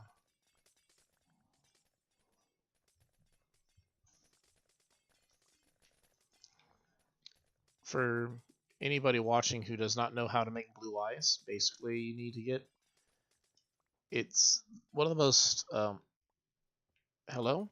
Excuse you. Go away. Beat it. Yeah. I made you an orphan. I won't make you dead on top of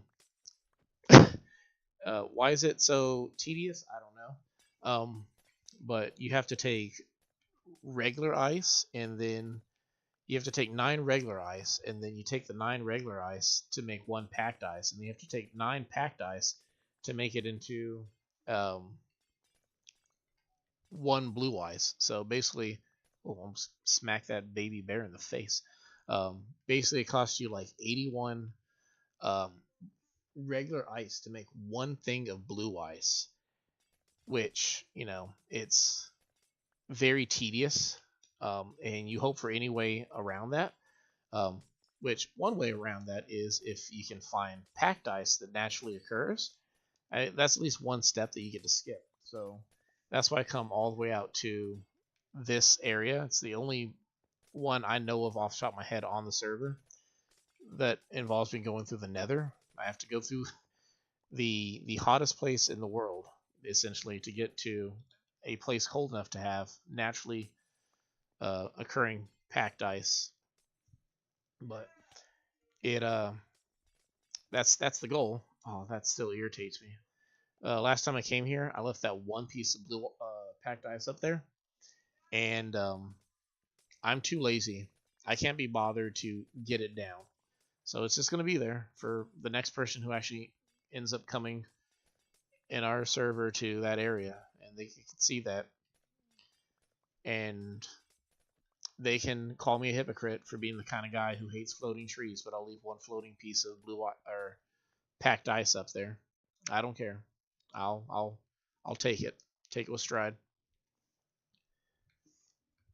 I'm calling you right now. If I'm here long enough, that bear is going to grow up, and he's going to remember what I did to his parent, and he's going to, um, I would say take revenge on me, but he's probably just going to join his parents if he decides on that day that violence is the answer. Taking a moment to write down the coordinates, so if I wander off, I can wander back.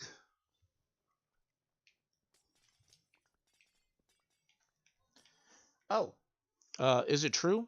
Um, Pup, did you upload a video of Duckman screaming his heads off? Heads up, like he has multiple heads, screaming his singular head off. I heard that's a thing. You gotta tell me if that's actually a thing.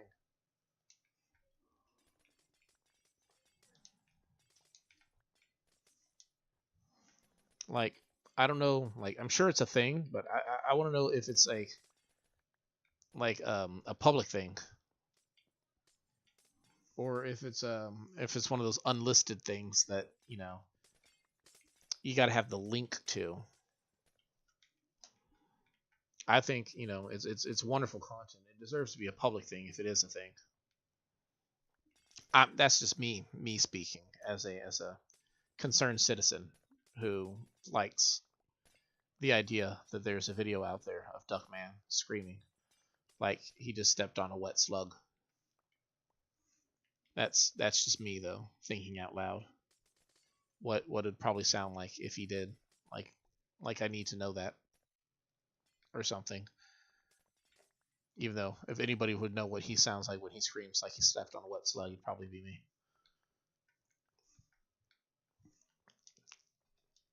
I'm gonna take your silence as a yes, it is a thing, and yes, I should definitely seek this thing out.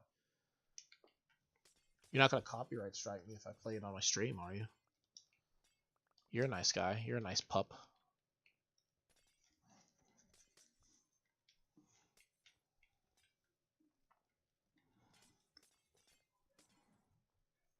I always wonder sometimes if it's ever gonna go like full circle. That like if like I used to be one of those people who would like fall asleep to people's streams and whatnot. If there's ever gonna be a day that someone's gonna be like, yeah, I fall asleep to your stream, and I'm gonna take that as an insult probably that day and be like, wow, I'm really that boring that people like listen to me to fall asleep now.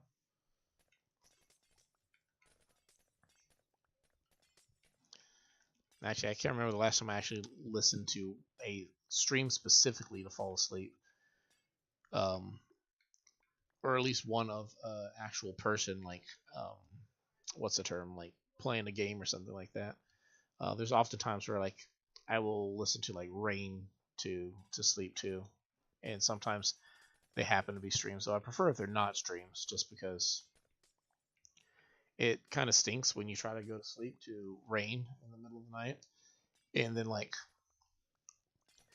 I'm the kind of guy who will wake up like grumpy, and like the whole reason why is because like I specifically remember falling asleep to rain, and then when I wake up at like 3 in the morning to use the restroom, and there's no rain playing, like really, what is this? Who turned off the rain?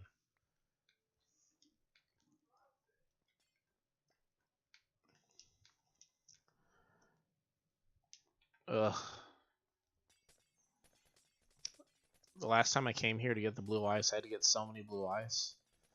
Um, I ended up leaving with I think like 11 or 12 stacks of blue ice, which means I mined a huge amount of the packed ice.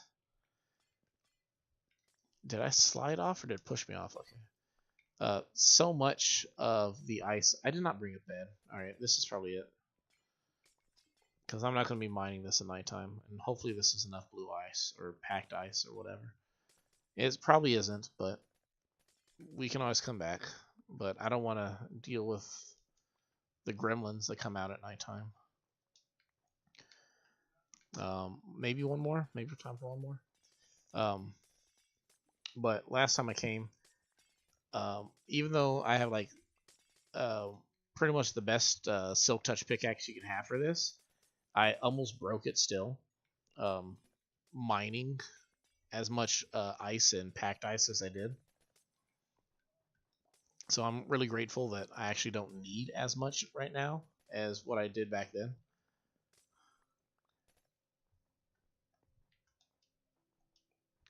Oh, I don't want to die. How much blue ice we got?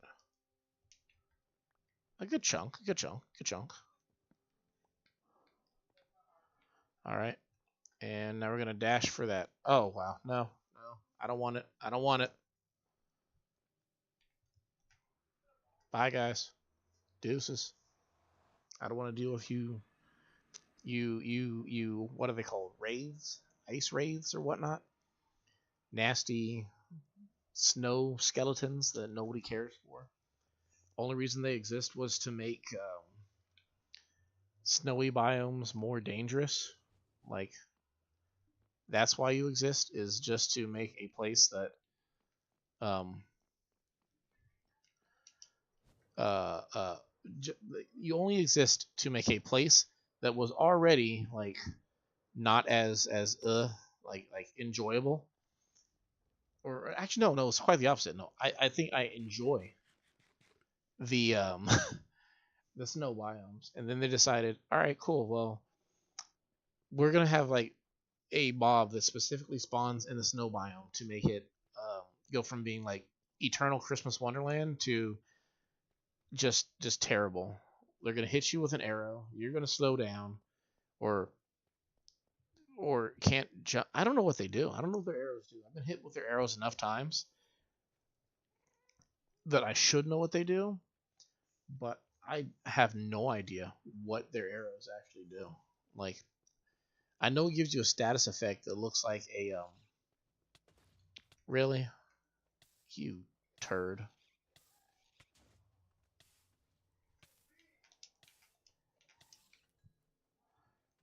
It's gonna be that day. First day I ever die on stream.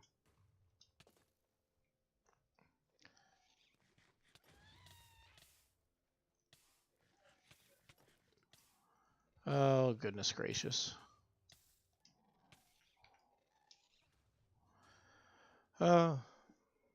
This is fun.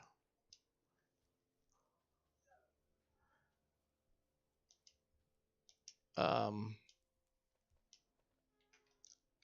I don't know if I'm going the right way. Is this where I just came from? Okay, cool, cool. We made it full circle somehow. And let's hope that we can, this time, not get pinged by these guys.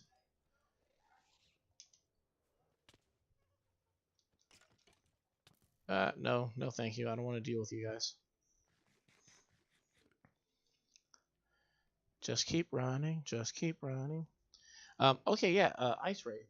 I don't know what their arrows do. I just know that it has a status effect that looks like a ball and chain, but I don't know, like, I guess the implied thing would be that it hinders your ability to jump or run, but I never feel like I'm necessarily a lot slower or unable to jump. I feel like it's one of the most not obvious status effects. Like maybe it does something um, hindering. Maybe it does, I don't know. I don't know exactly what they do.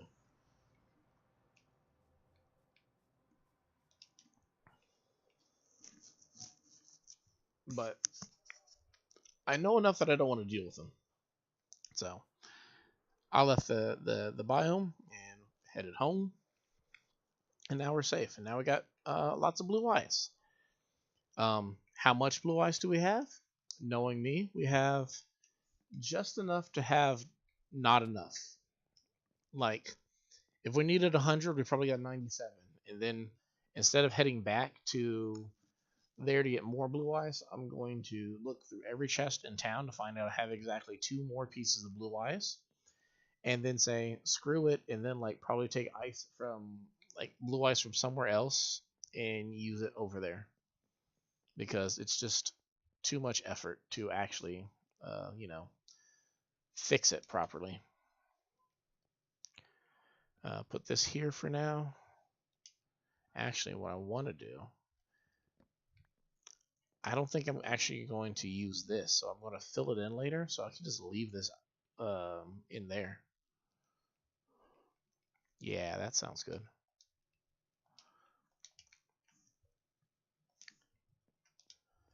Cool, cool. And I'm looking at it, and I'm still thinking I don't have enough blue eyes.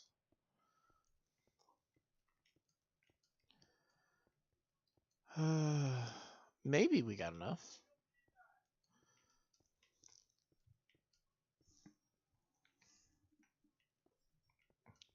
Once it's filled in, that's literally just the hard part right here, was filling this in with all the blue eyes. Once it's full, then I've run out of excuses to not finish the bumper boat area, and I should just start getting the actual building materials, start building walls and fences and whatnot that are supposed to go around it, like do all the cosmetic work. Which,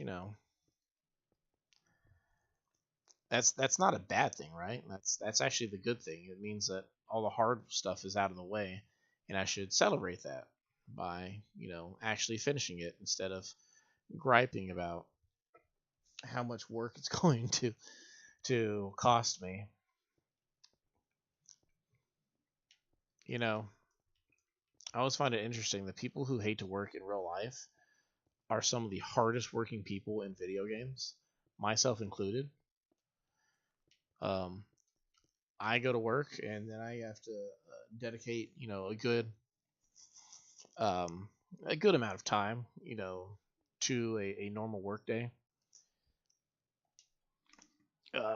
Like 9-10 hours and whatnot, and I'm just like, oh, I can't wait.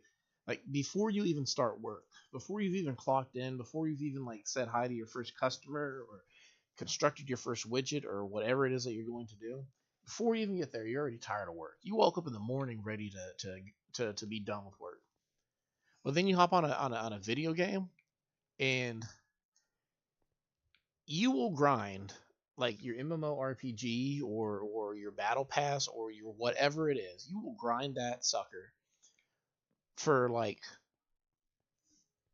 14 straight hours, like running off of nothing but like Red Bulls and monsters and Doritos and stuff like that, and you'll be ready for a whole another 14-hour shift. But then, and it's just amazing that how we can't seem to translate that energy into like an actual job. Like very rarely they do, but they say if you enjoy your work, then you never work a day in your life. But I don't know. I'm torn between these pillars here. I'm not going to replace them with blue ice, but I'm thinking about breaking them down and putting the light inside of the blue ice, like on the ground, so that it's you have a lot more room to move around here. If that makes any sense, just you can be restricted with having these pillars that you might run into them here and there, or you can have it to where you don't have to worry about it. To give you a feel for it, it's one of those things where you just I don't know if the pillars will actually if they actually thoroughly impede your movement or if they just act as an obstacle type thing for when you're like inside this area. In fact, I think they're perfectly fine. They're probably fine because the alternative was I can chop them down so you have more space to just kind of like drift around and whatnot, and you don't have an obstruction. Or you can have them, or I could put like these things here. I thought the bleh, slime might bounce them. I don't think it does. Maybe it does. Yeah, I think it bounces a little bit, but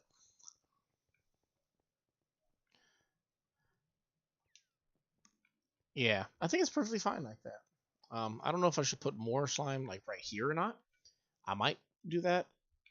I'm not entirely certain yet, but I think it's pretty good. And then what we're gonna do next is because we already have these pillars, we don't need anything more. One thing I'm actually contemplating with these pillars though is putting caps on them, taking slabs from quartz and just putting caps on top of them so they have like the little top on them. They might look a little bit better that way. Um, but this building right here is going to be kind of like a little box shaped building, and in the middle of it is going to be a pillar, and there's going to be item frames on the pillar. They're going to have different styles of boat of the different wood, and you'll be able to just come up and just take the boat off the pillar. In fact, I might move this inward. I'm not entirely certain, but you just take the a boat off, and then you can just come around and hop in there. I don't know if I'm going to put gates or not. I'm contemplating I could put gates. Something else I could put would be if I put the slimes back over this way. I could make it to where I could get rid of like these blue ice over here and set it up to where there's a switch, like a lever or something like that, and I could have slime block. Well, can't do that with slime blocks, or I can't, right? I can't. I can. I don't know. I have to see if you can or not. But like have it to where um, slime blocks can be like pushed up and just kind of like lock them in. So when you're in here with your boat, you can just be like a wall that keeps people from getting in there. Something else I could do is just block this off. So you just have like the slime there and the slime there, and the only entrance will just be right here. And that way I can make it where I only need one redstone contraption to have the entry for the thing. The only downside, is we're using slime blocks. These slime blocks have a tendency to stick to everything around them and cause issues. But I believe, no, that wouldn't work either, because if I put it right here, the slime blocks, when they're down, they'll stick to this blue ice right here and these things, and then lift them up when they're working, which I don't want it to move the blue ice. I probably wouldn't mind if it moved these things, but I digress. So I guess the alternative is we just don't have that, and we'll just have the slimes, because I'm just not seeing a way to use the slime blocks without them um, pulling things around them. I mean, the alternative is if I replace with like terracotta, but then there wouldn't be blue ice there. So I guess what we'll just do is just ignore it for now. Um, Something I could potentially do is just have like double doors that lead out there, or a maybe like a gate that can go out there. Um, that could be the thing. Now the next question would be just like what's going on over here. Not entirely certain just yet, but I think it's coming together. I definitely want glass, so maybe what I'll do is have these be like purple columns that come up, the purple columns, and come up to maybe a bit of a dome shape, and then like have a circular dome, and then just have glass here, which means I could probably break this because I already have a corner here. So if I break these corners, I could also, if I'm just gonna have a pillar in the middle that has the um, item frames that have the boats on them, I don't need it to be out this way either. So I get even more floor space if I just push these inward and then just make the pillar up that way. And then I just have like a bunch of walk room. Like it'll literally give me a lot more. It'd be more boxy shaped, but then I can make it rounder towards the top. I think that might be the goal, or the new plan, to do that. Build it up that way. I think that could work. And then we just have these pillars here as the corners for the building. So probably, if I put the caps like I said I want to, the quartz slabs as caps on top of it, that could be like the top layer, and then the inner part, I'll put a ring of glass on that layer, and then probably put like another ring that goes above it. I think I could do that. So what we need is to fill this hole, obviously, because why do I still have that hole? I don't know. How there's holes in every single one of them. Okay, so don't need that. And then we'll move these inward, so we probably don't need these either. They can afford to be taken out. So take that, and then we're going to move this inward for now. I'm going to need more birch wood. That's what I need right now. Which, that's easy to get. Fill that hole, and then we're going to have this hole here as well. Grab these.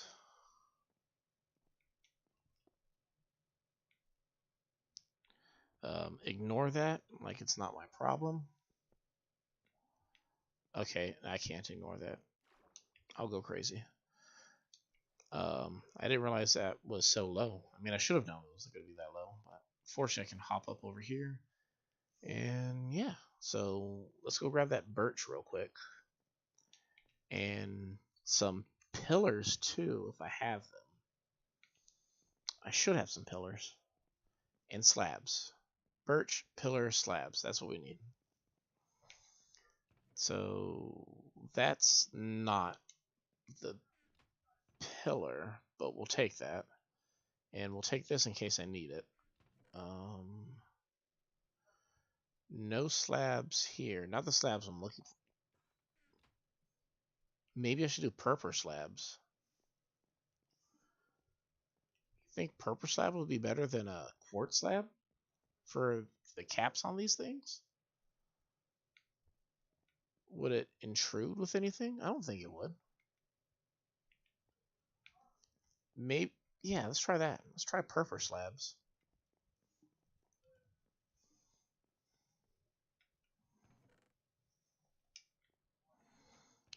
I'll grab the purple slabs, and I will also grab the quartz slabs if I find any.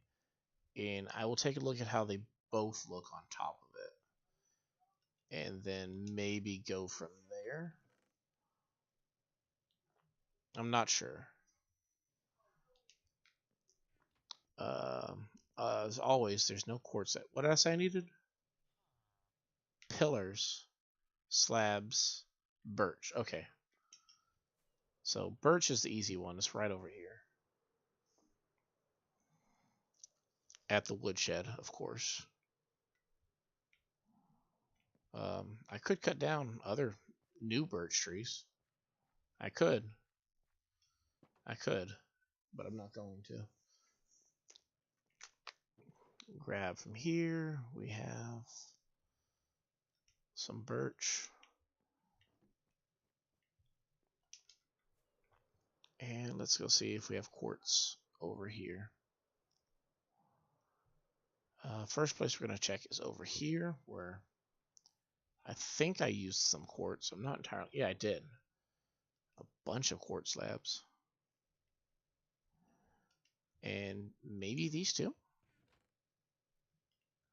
More quartz slabs. Okay, cool. Let's see what we got.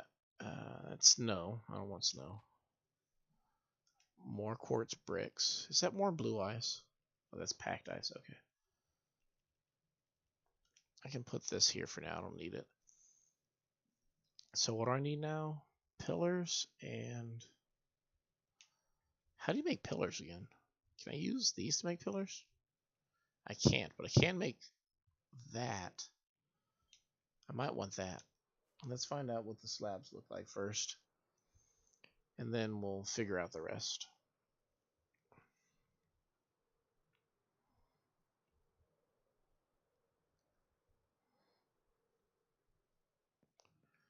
Ta-da! Let's fill these real quick.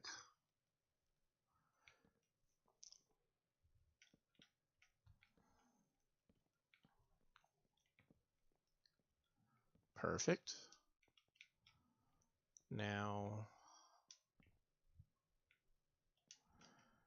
which one looks better is the question.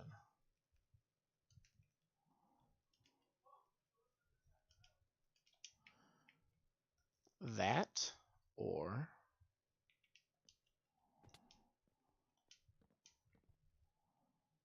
that. Let's see. I don't know. I don't know which one looks better.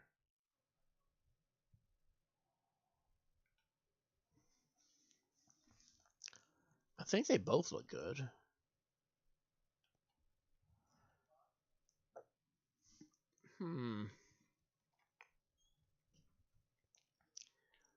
I'm thinking we might go with the purple, though. I'm thinking that's the answer. I think that's the answer. We'll go with the purple for now.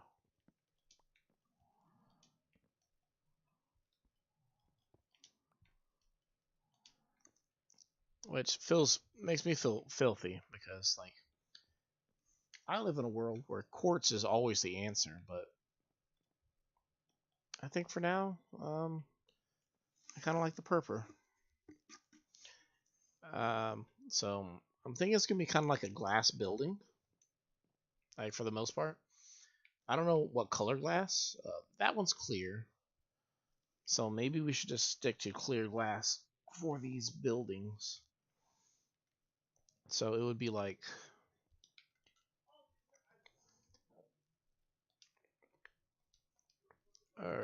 let's see, like this, I guess. Boom, boom, boom, boom, boom, boom, and then purple. And then over here would be more glass.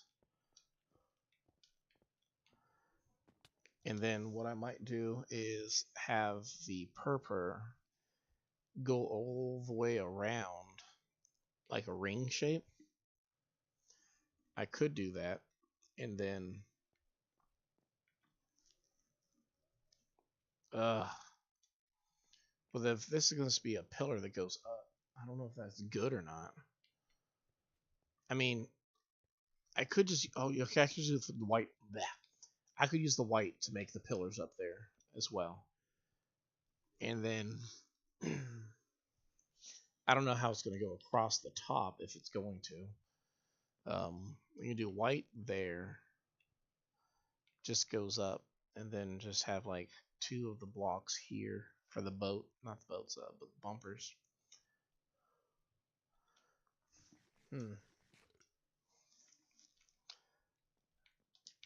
I am a fan of these though, so I can do that for now.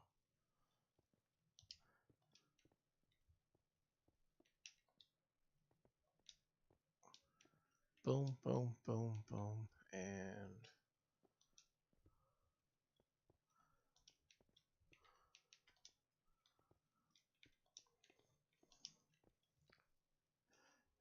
put a purple there, and oh, okay, cool, got it. So then, what it would have would be another like these white pillars, the quartz pillars, would go up there, and then we might have a purple ring that goes all the way around the top of it, and I might put these blocks over here also. Just block these off so you don't have the side entries. So it's just mainly the main entrance right there to it. And with that, I would do these again over there. So you'd have that there, that there. And then this would just be the primary entry to the actual bumper boat area. So I need more glass. I still need to find the quartz pillars, which those aren't difficult to find. I just need emeralds.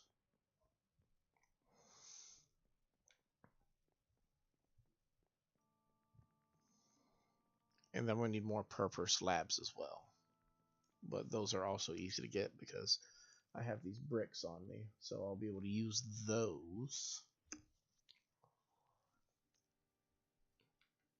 And we'll be able to work from there, essentially. Did these guys reset their prices yet? They did. So I just need 10 of these. 1, 2, 3, 4, 5, 6, 7, 8. Ugh. Alright. We'll start with these. And I think I counted to 8, so I can get 2 more of these and talk to your buddy back there, and he will sell me the rest to get up to 32. And then they also sell me the quartz that I need, and you can also sell me quartz. And then we can sleep, and that should have them reset their stock because they do that first thing in the morning. They're going to give me a higher price for the concrete or for the stone, but their quartz is the same price. But I need more emeralds. We're going to go buy the emeralds real quick. Not buy the emeralds, but get the emeralds. I put some in the train station basement, so we'll go grab those, and then we'll go back. They sell 12 quartz, so I need 16 more emeralds. Should be right here. It's exactly half of that. 24. Perfect. It's one of those days when everything goes your way. You know, I, like many people, my favorite block in Minecraft is quartz. And it breaks my heart when I was relatively new to the quartz game.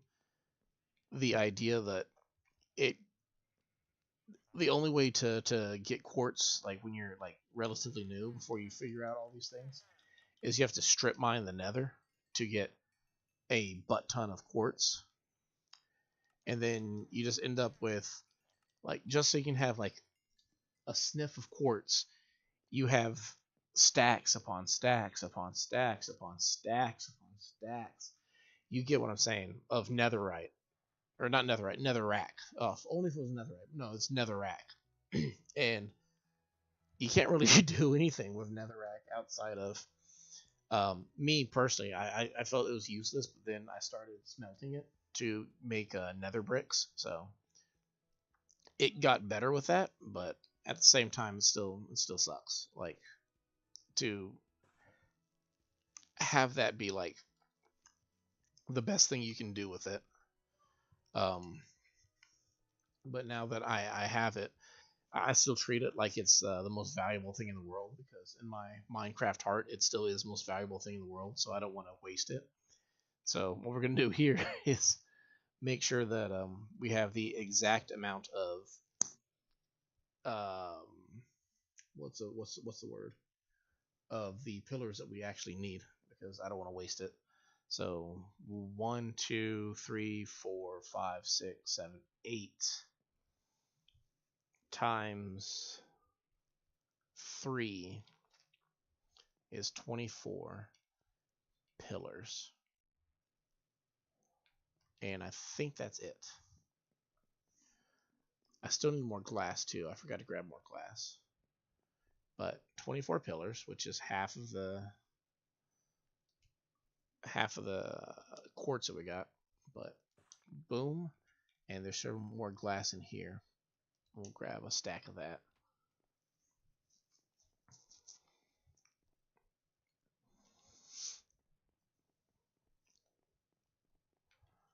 Cool.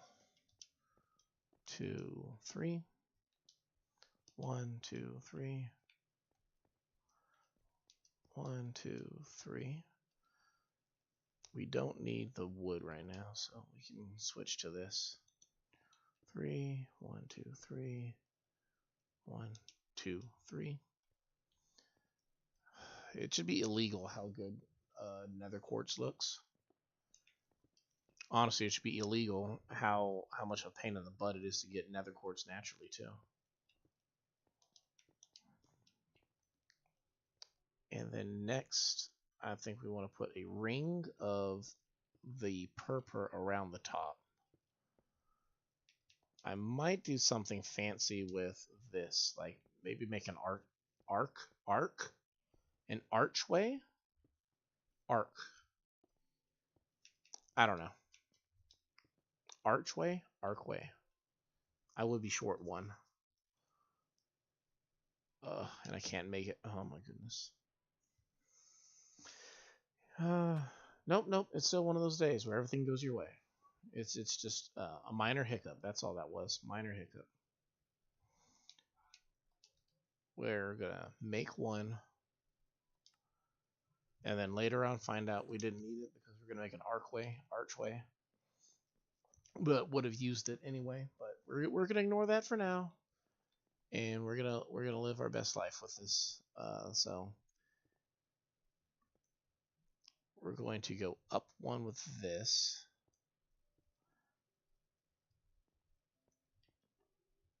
I don't know if the archway requires it being like. No, I think it does.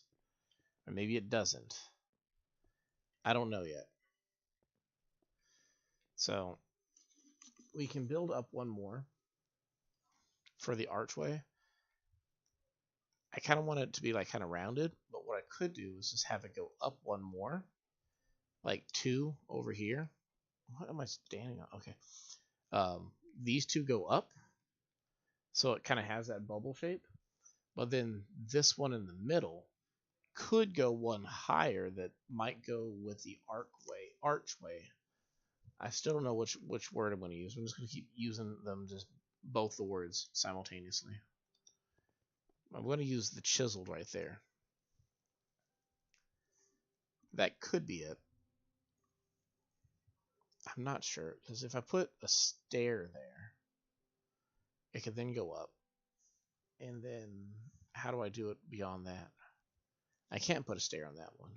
I can put a stair on that one and then put a solid block there and then put a stair on top of it. I think. Let's try out some different options. I think I had stairs in here, right? I have stairs.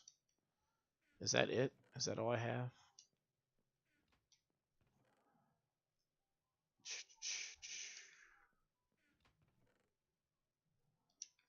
That's fine. That's fine. See if we can find something to... We'll just use this to pillar up on that.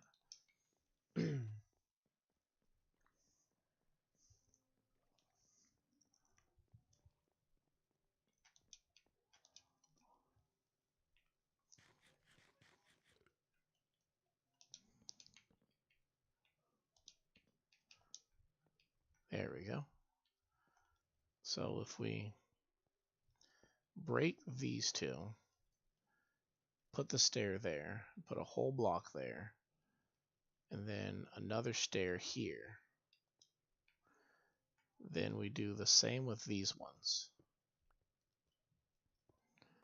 So we'll put the stair there, whole block there, and another stair there. Then maybe like that.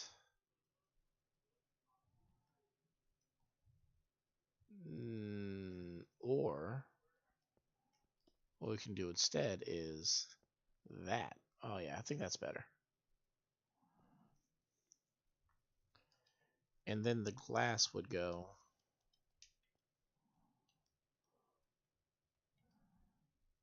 like on the top. So what we'll do first is this.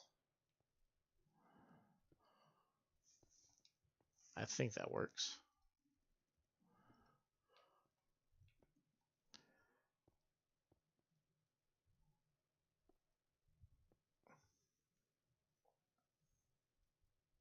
Okay, I think we're supposed to do it like that. Yeah. And then if I want to have a little bit more accent on this glass, what I can do instead... Oh, I like that. I like that right there.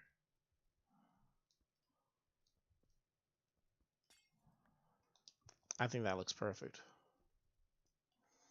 In terms of the glass, at least. And then I can just break that one right there. And so I'll end up breaking that one too. And just kind of make it more rounded. And what I'll do is on the top layer, like down this middle part, I'm going to put more purpur slabs, or yeah, probably more purpur slabs, to create like a line that goes across the ceiling to the other side. So we can try to finish up putting this glass on here. I do need to not fall, obviously. You know, you're supposed to be using like scaffolding and stuff to make it easier to actually work with these blocks and whatnot, but like I never carry any scaffolding on me, so it's like I like making life a lot more difficult than it has to be.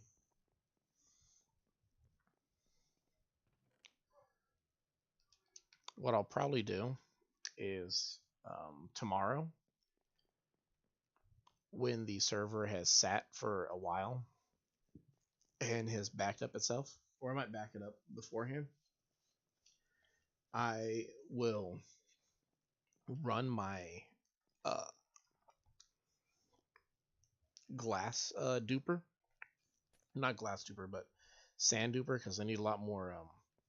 I don't think I really need glass, but I do need a lot more sand for another project. But um, my sand duper has a problem with killing me sometimes, apparently. So I might let that run uh, tomorrow when the server has been rested for a little bit and backed up. I think that's what I'm going to do. That way we can have some sand for the one part of town that I was trying to work on over in the bamboo area.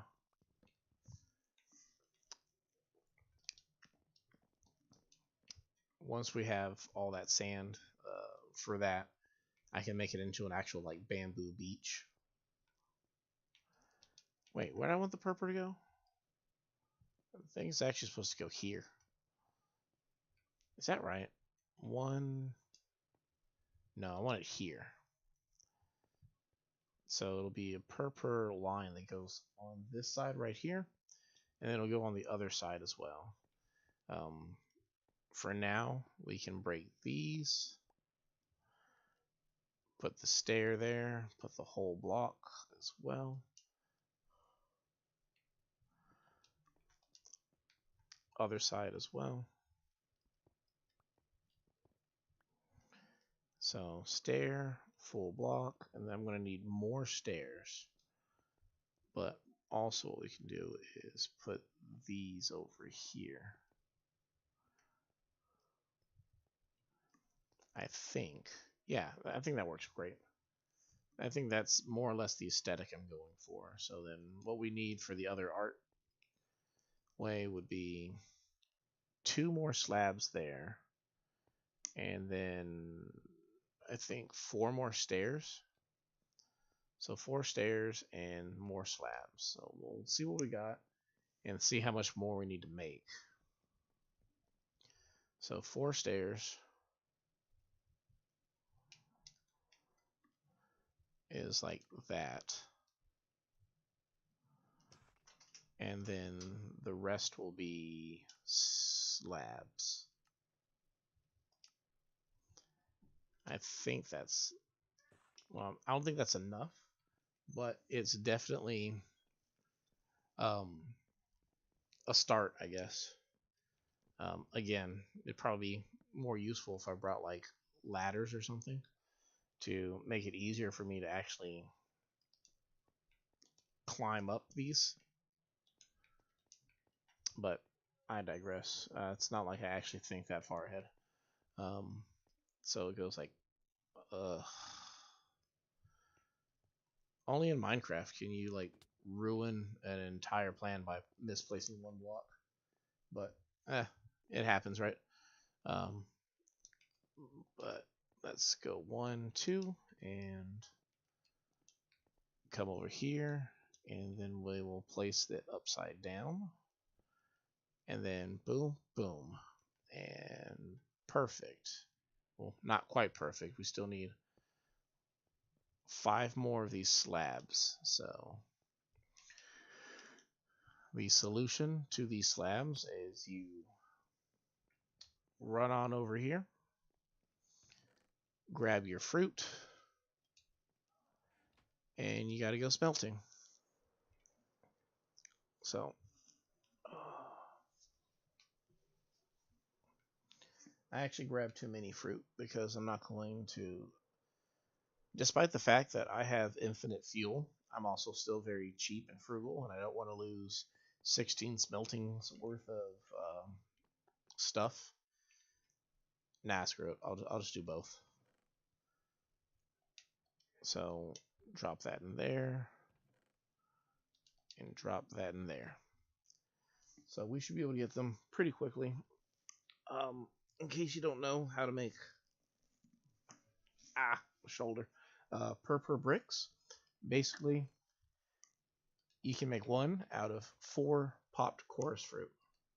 Well, my bad. I guess you don't. You make 4 out of 4 popped chorus fruit, but we only need um, the few right now. So turn these into slabs, and we can take them back. And I'm just going to leave the rest cooking in the oven. Obviously, when we fly away, they won't be smelting anymore, but they'll resume when we get back in the area.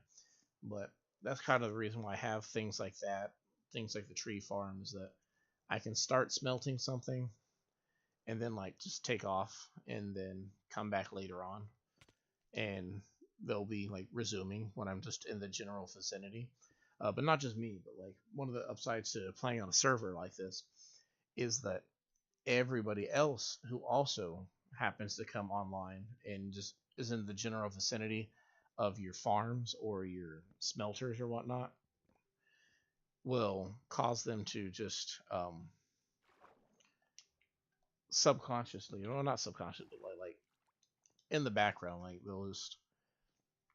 they'll continue to run even when you're offline, as long as somebody online is near them. So that's why I kind of don't mind it. Plus, it's at the train station, which a lot of players will come across every now and then. So that works out there. But this is perfect. I'll put the sign on here where it'll say bumper boats.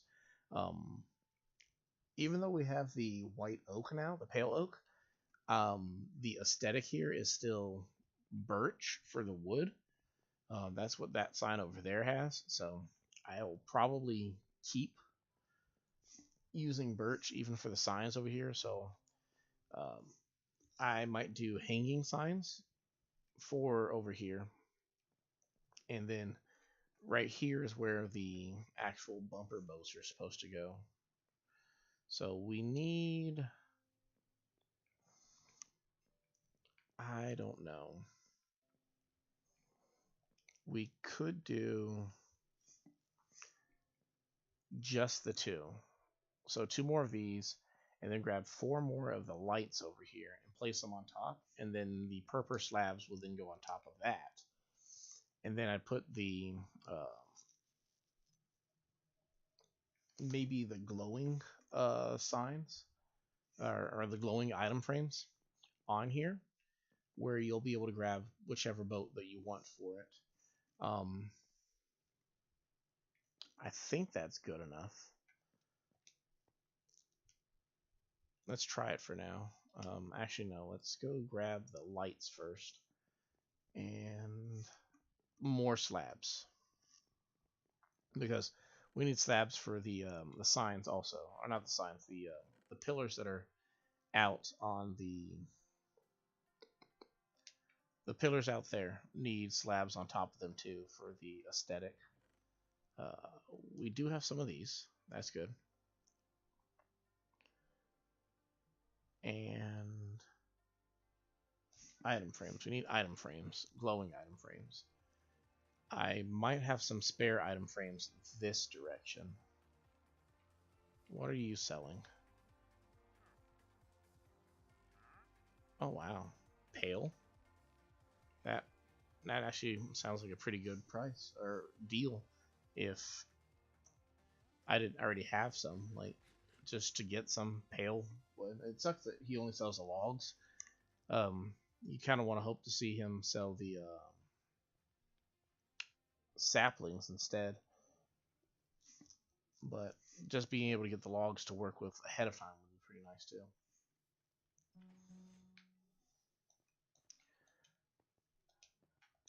What I might try to do over here, because I like the aesthetic, is put some of those crunchy leaves down to help improve the look in this general area. Came for item frames. I need 8, including the glowing ones. Perfect. So we're going to fly back over here. We're going to grab some more of the purple blocks to make slabs. And I also have glow ink sacs in one of these. Figure out which one has them in it. And we'll need 7 of those to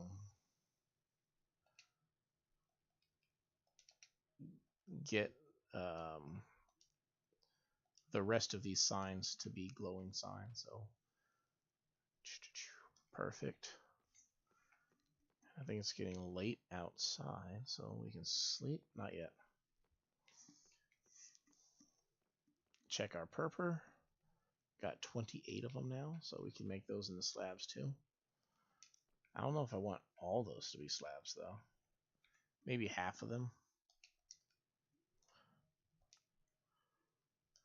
I mean, we can always change the rest also when we get over there. We have the main thing is that we just have we have them in our possession now. Wow, these are just smiting. They're smiting quickly, smelting quickly, or at least I feel like they're smelting quickly. I guess something else I could do is I could change the top of this to purple glass also, so it also matches the aesthetic a little bit better. Could be a thing, I don't know. So next, what we're going to do, we're going to make 2 of these, and we're going to use them in here. So it goes like boom, boom, boom, boom, boom, boom. Okay, I can still jump. So, and then like that.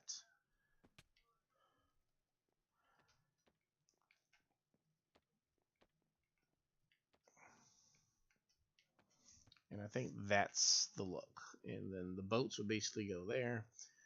I actually might put a sign, birch signs over here. And maybe give like the boats like a name even. Actually, can I name a boat? I can't name a boat. Can I name a boat? It's an entity, right? Can I name the boat? Do I put the name tag on the boat or do I use the boat and the anvil? Now I gotta go find out if I can actually name a boat. If I can name the boats, that'd be perfect, because then I'll just actually name the boat on the sign, and then like they can like actually grab the named boat. Random anvils all over town.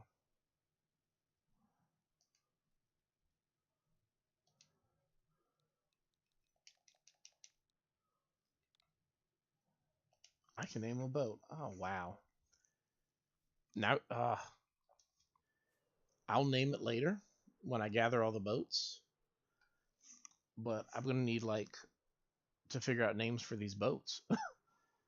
I don't know what color all the boats are gonna be just yet, but like I know we need like a mangrove boat at least. Probably a bamboo raft will be one of the boats too. What other boats will we have? It's a shame you can't use like the crimson stuff or whatnot for it, like the nether stuff. If you could use those for your boats as well, that'd be kind of cool. Um, I don't know if you can. One idea that I've considered for over here would be if you put like a what's the term? A pressure plate in the corner that would trigger a dispenser with a rocket in it.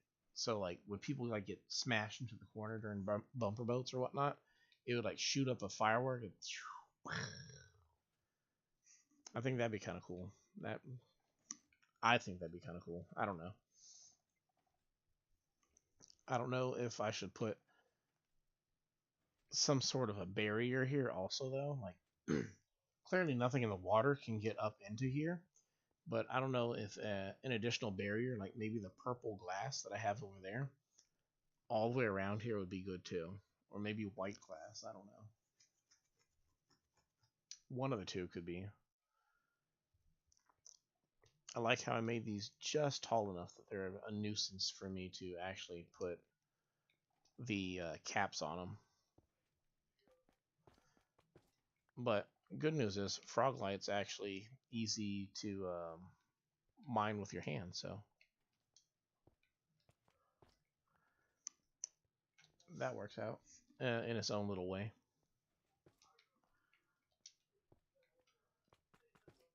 We'll go get the ones on the sides first because they're easier. I probably could get 2 birds, 1 stone if I just maybe if I put it in the middle. Yeah, but I'm terrible at aiming, so.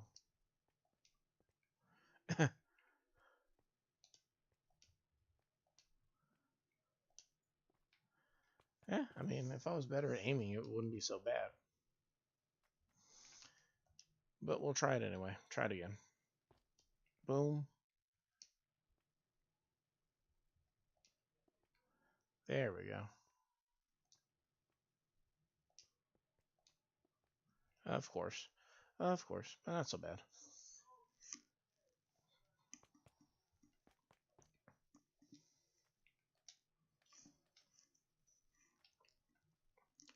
I'm a big fan that it's actually coming together already.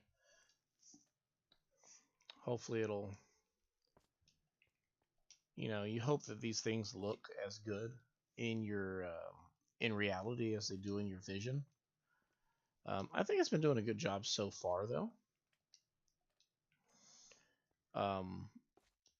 Clearly, there's like I feel like the difference between your things that you build looking good in reality as they do in your vision ultimately comes down to like the most minute of details. So it's like I want it to look good, right? It's like I can make it look pretty much like 80% of what I actually imagine it, but in order for it to look exactly like what I imagine in my head, I have to go beyond 80%. And like that's when you have to like start having like little accent pieces here and there. You have to start like you can't just keep repeating the same design, the same materials, all this stuff. You just got to get to the point where you do all the little things.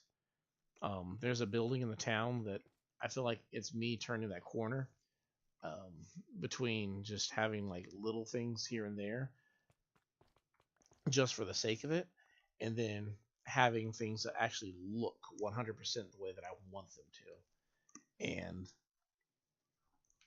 I feel like that's just kind of where it's getting to with a lot of things. Like there's a lot of projects that I've built inside this server that I'm just about at the point where I'm ready to go back and touch them up to elevate them to get to a point where it's not just one big beautiful city. Like it's not just one big city. It's one big beautiful city that looks as good as all the effort that was put into making it. And I feel like as I start spending a little bit more time and effort on all the different new projects, be them big or small, it's going to incentivize me to go back and actually fix up all the old projects that I'm going to start looking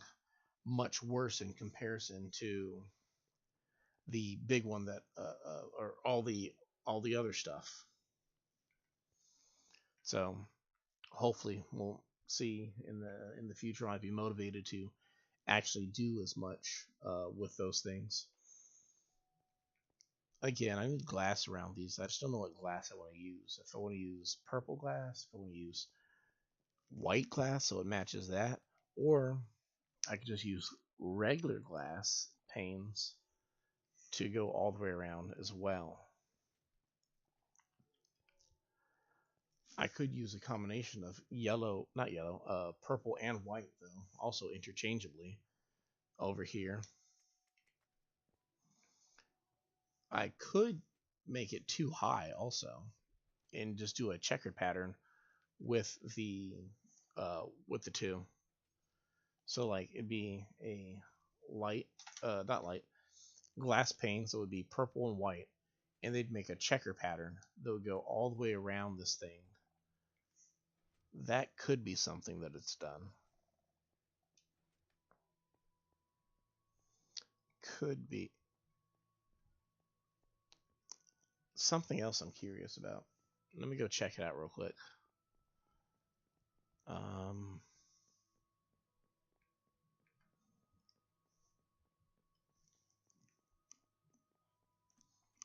I believe in Bedrock there's a time where you could go through, if there's something underneath glass, or not glass, carpet, then it would, the carpet on the surface layer would take the property of what is underneath the carpet, which in this case would be, if we put carpet on top of the, um, if we were to put carpet on top of the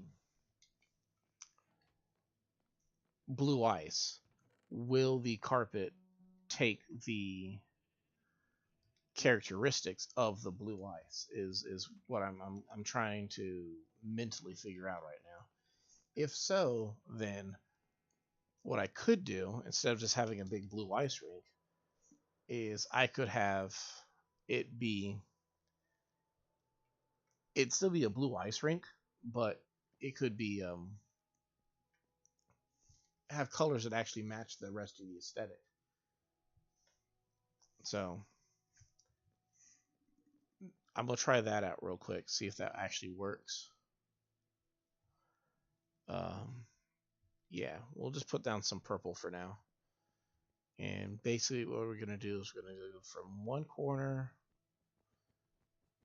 all the way over here.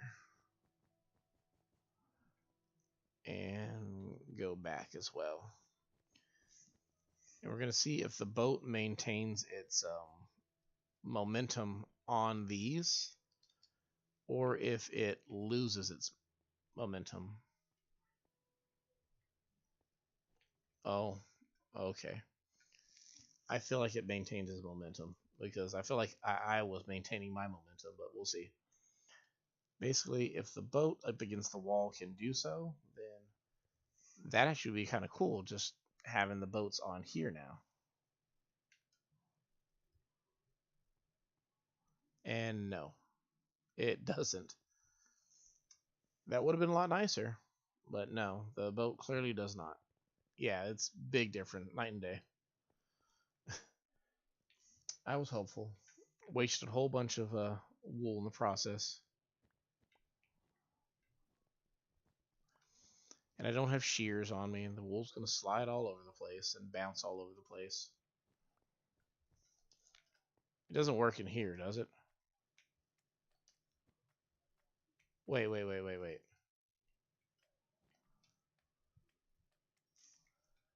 Okay, I'm so confused. Okay, I guess it doesn't work for the boat, but it works for the player. So I'll still slide on it. But in the bounce house, it works still. Okay. Mojang, help me understand your game. The boat does not play with the carpet physics, but the player does. Gotcha.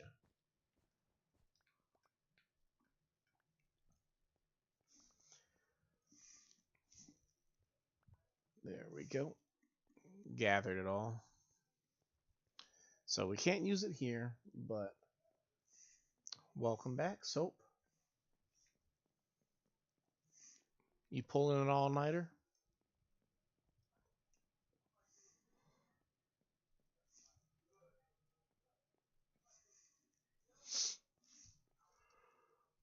I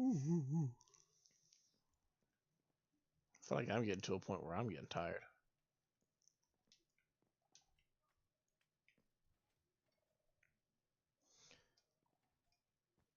Guess we can put these here for now. Why not, right? That's fun. So we're gonna put this carpet back because it's useless apparently. I said back. We're not gonna put it up. We're gonna put it back.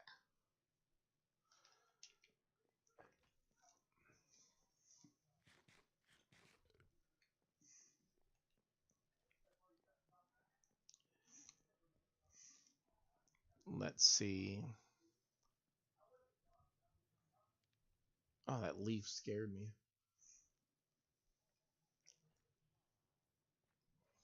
So we have that. We can name the boats. We'll name the boats later on. We just need to figure out which boats to get.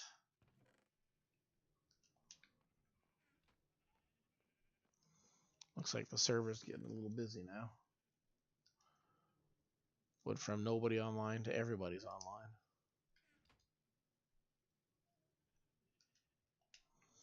That's a good thing, though. Not for me, though. Not gonna lie. Getting a wee bit on the tired side. But what I can do is I can try to make it a habit, since, people seem to enjoy it more or less. There's a cat over here, I think. Oh, yep, there it is. Dang. Duckman's on too.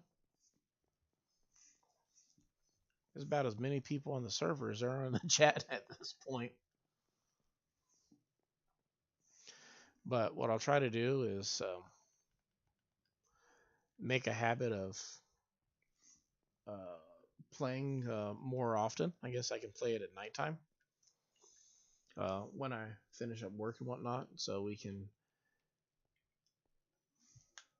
watch the server grow together as it keeps upgrading, getting better and better.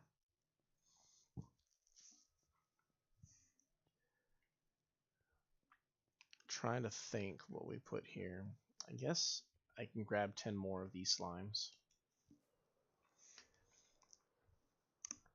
But yeah, I'll start uploading, streaming it more often. I have no idea what you just said.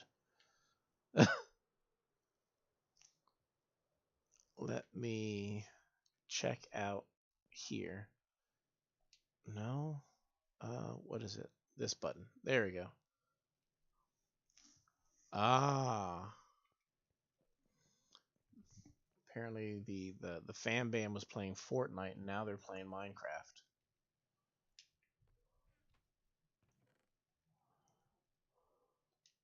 One, two, three, four, five, six, seven, eight, nine, 10. 10.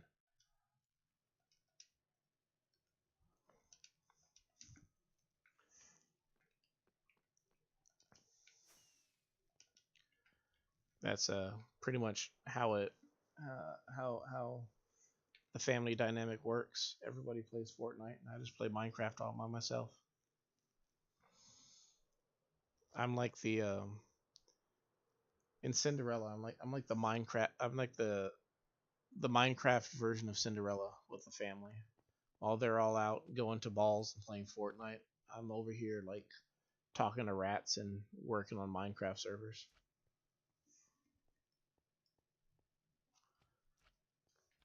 They call me Atlarelli.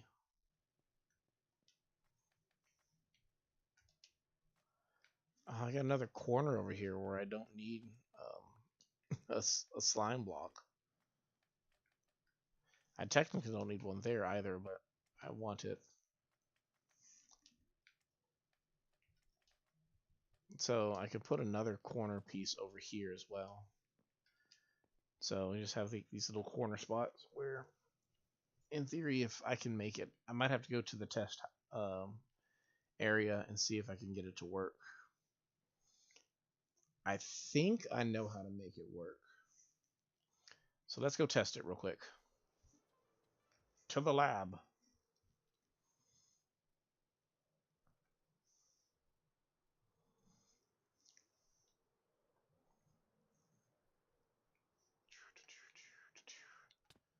So the idea is Oh, come on. So the idea that we're going to be working with is, I think what we would take is, I need a dispenser, uh, that and that, I think. And how it would work would be, I need markers as well. So with the dispenser and the pressure plate and the redstone, it would be, I think that.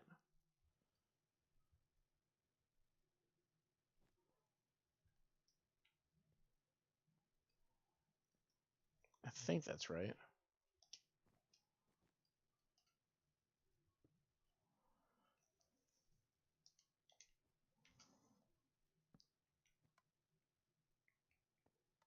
No, that doesn't work. Um, so let's try a redstone torch. Um, in the chat or in the description, I said that if you're looking for complex redstone sorcery, not the place. And it's still true. It's still true. I do not know the first thing about redstone, or no, I know the first thing about redstone. I don't know anything after that about redstone.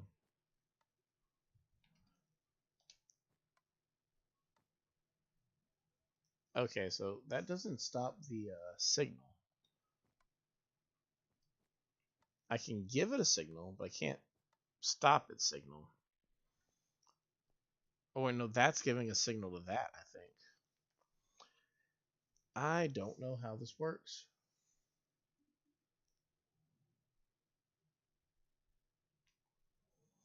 Hmm.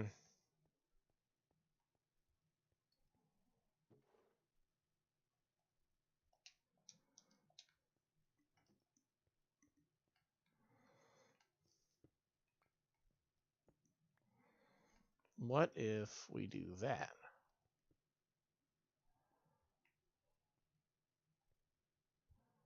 No. No, that doesn't work.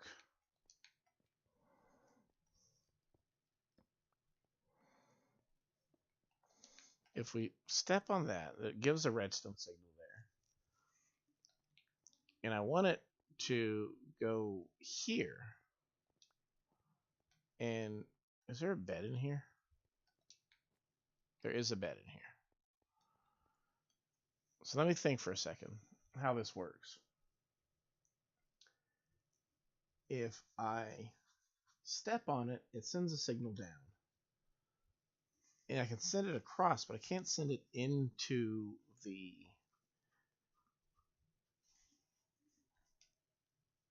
thing.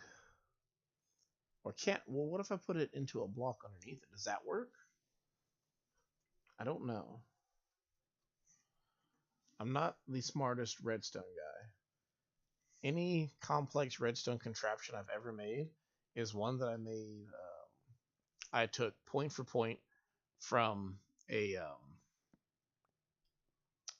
what's it called?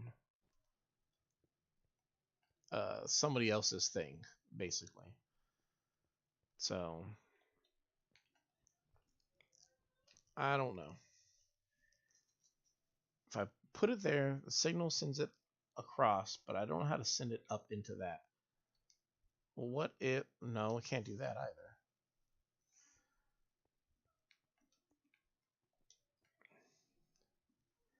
How do we get it to work?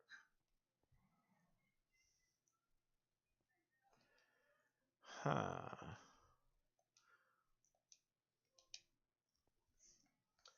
Guys, I'm stumped. I don't know how to make this work. Because, like, this would be where it would be. Wait, what if we do this instead? What if we... I don't know what I'm doing, but we're going to try something different. We will... put that there. And then what if we get another torch?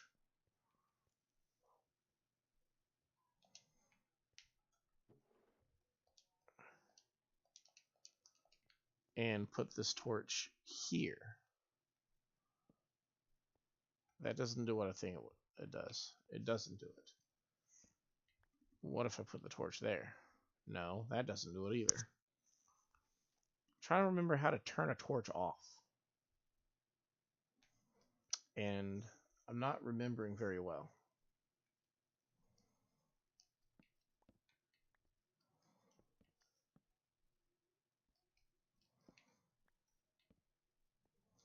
Yeah, it's not working, guys. It's not working. I don't know.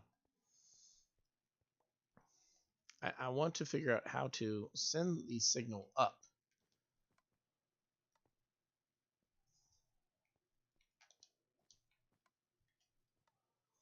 How do we send the signal up to the dispenser?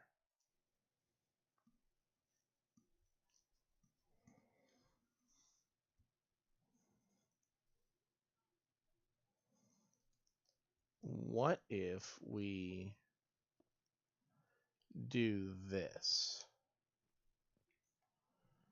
Do we have a lever? Lever? Is it a lever or a lever? I don't know. We don't have one on us, but we should have.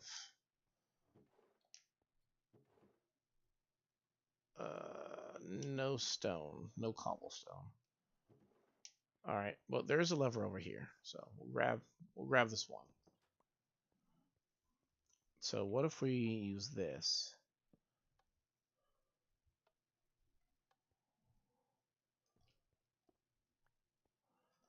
And then that.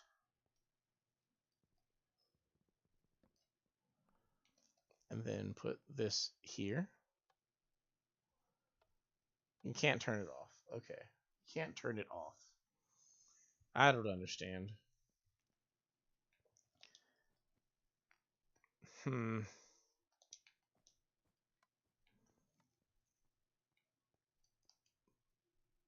not entirely certain how to get this to work. I don't think it's going to. I'm trying to figure out. So in the bumper boat area, I'm going to put a dispenser in a corner, and I want to put a pressure plate in the corner that you can actually access to. And the dispenser will be filled with rockets that will send up and explode. So when people are in the bumper boat area, if they actually crash into a corner, they'll hit the pressure plate, and then it'll send a signal to the dispenser that will shoot the firework up.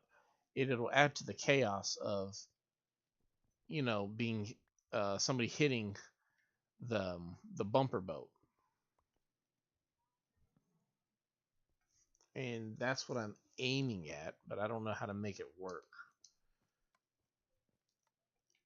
There's supposed to be a way to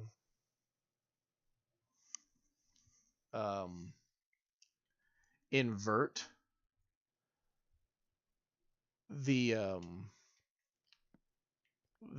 signal, but I don't know how to invert the signal or actually get it to go to where I want it to go. So that's the goal, is to try to make them more chaotic, to kind of have that fun of them just kind of blasting into one another. But I'm not doing a very good job with it. Can I use a slab? I don't think I can use a slab, right?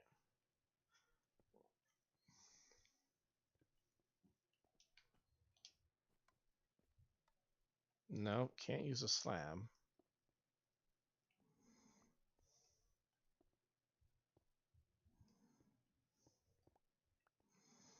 I'm not entirely certain what I'm doing with this. I feel like there's somebody out there who is a total redstone pro, and they are just looking at me like this kid just he does not get it. And they'd be right. I don't get it. I'm trying. I'm trying.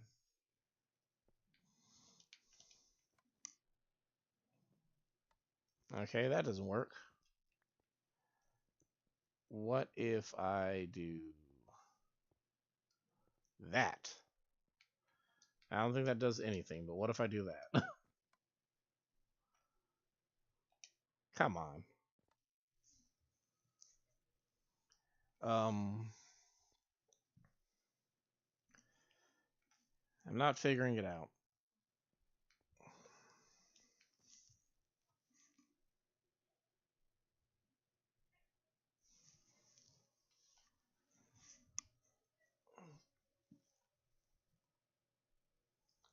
Yeah, it's the experimental place.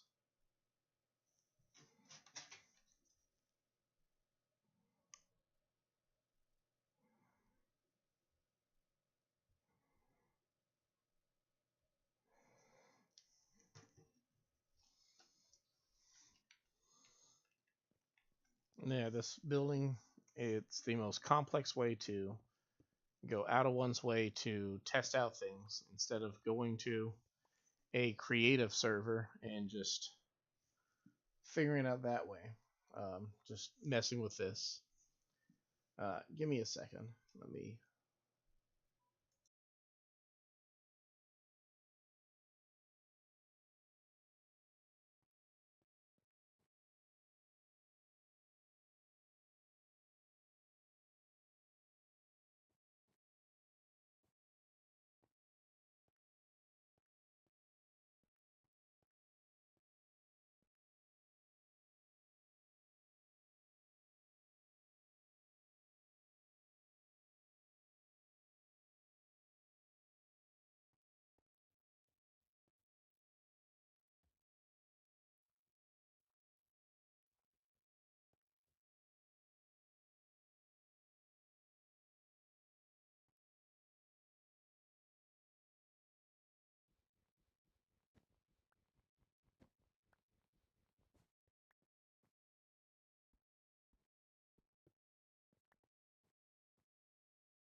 I'm sorry. I had it muted for a little bit.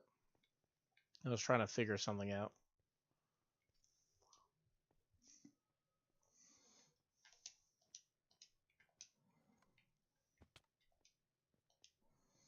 I can't turn on this stinking thing. I felt like I had it. I found out how to invert it. And it's just, no.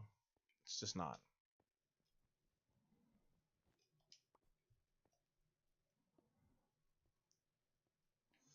What if I do that?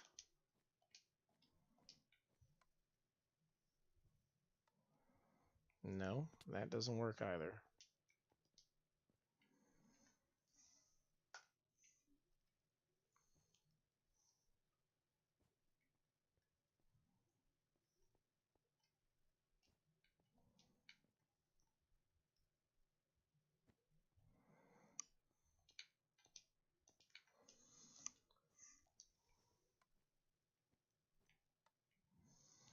Yeah, I don't know what I'm doing. We'll have to figure it out later. But it's getting pretty late at the same time, so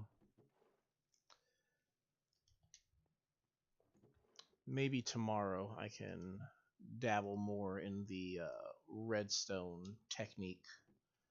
But as for now, it's been quite the fun run. Uh,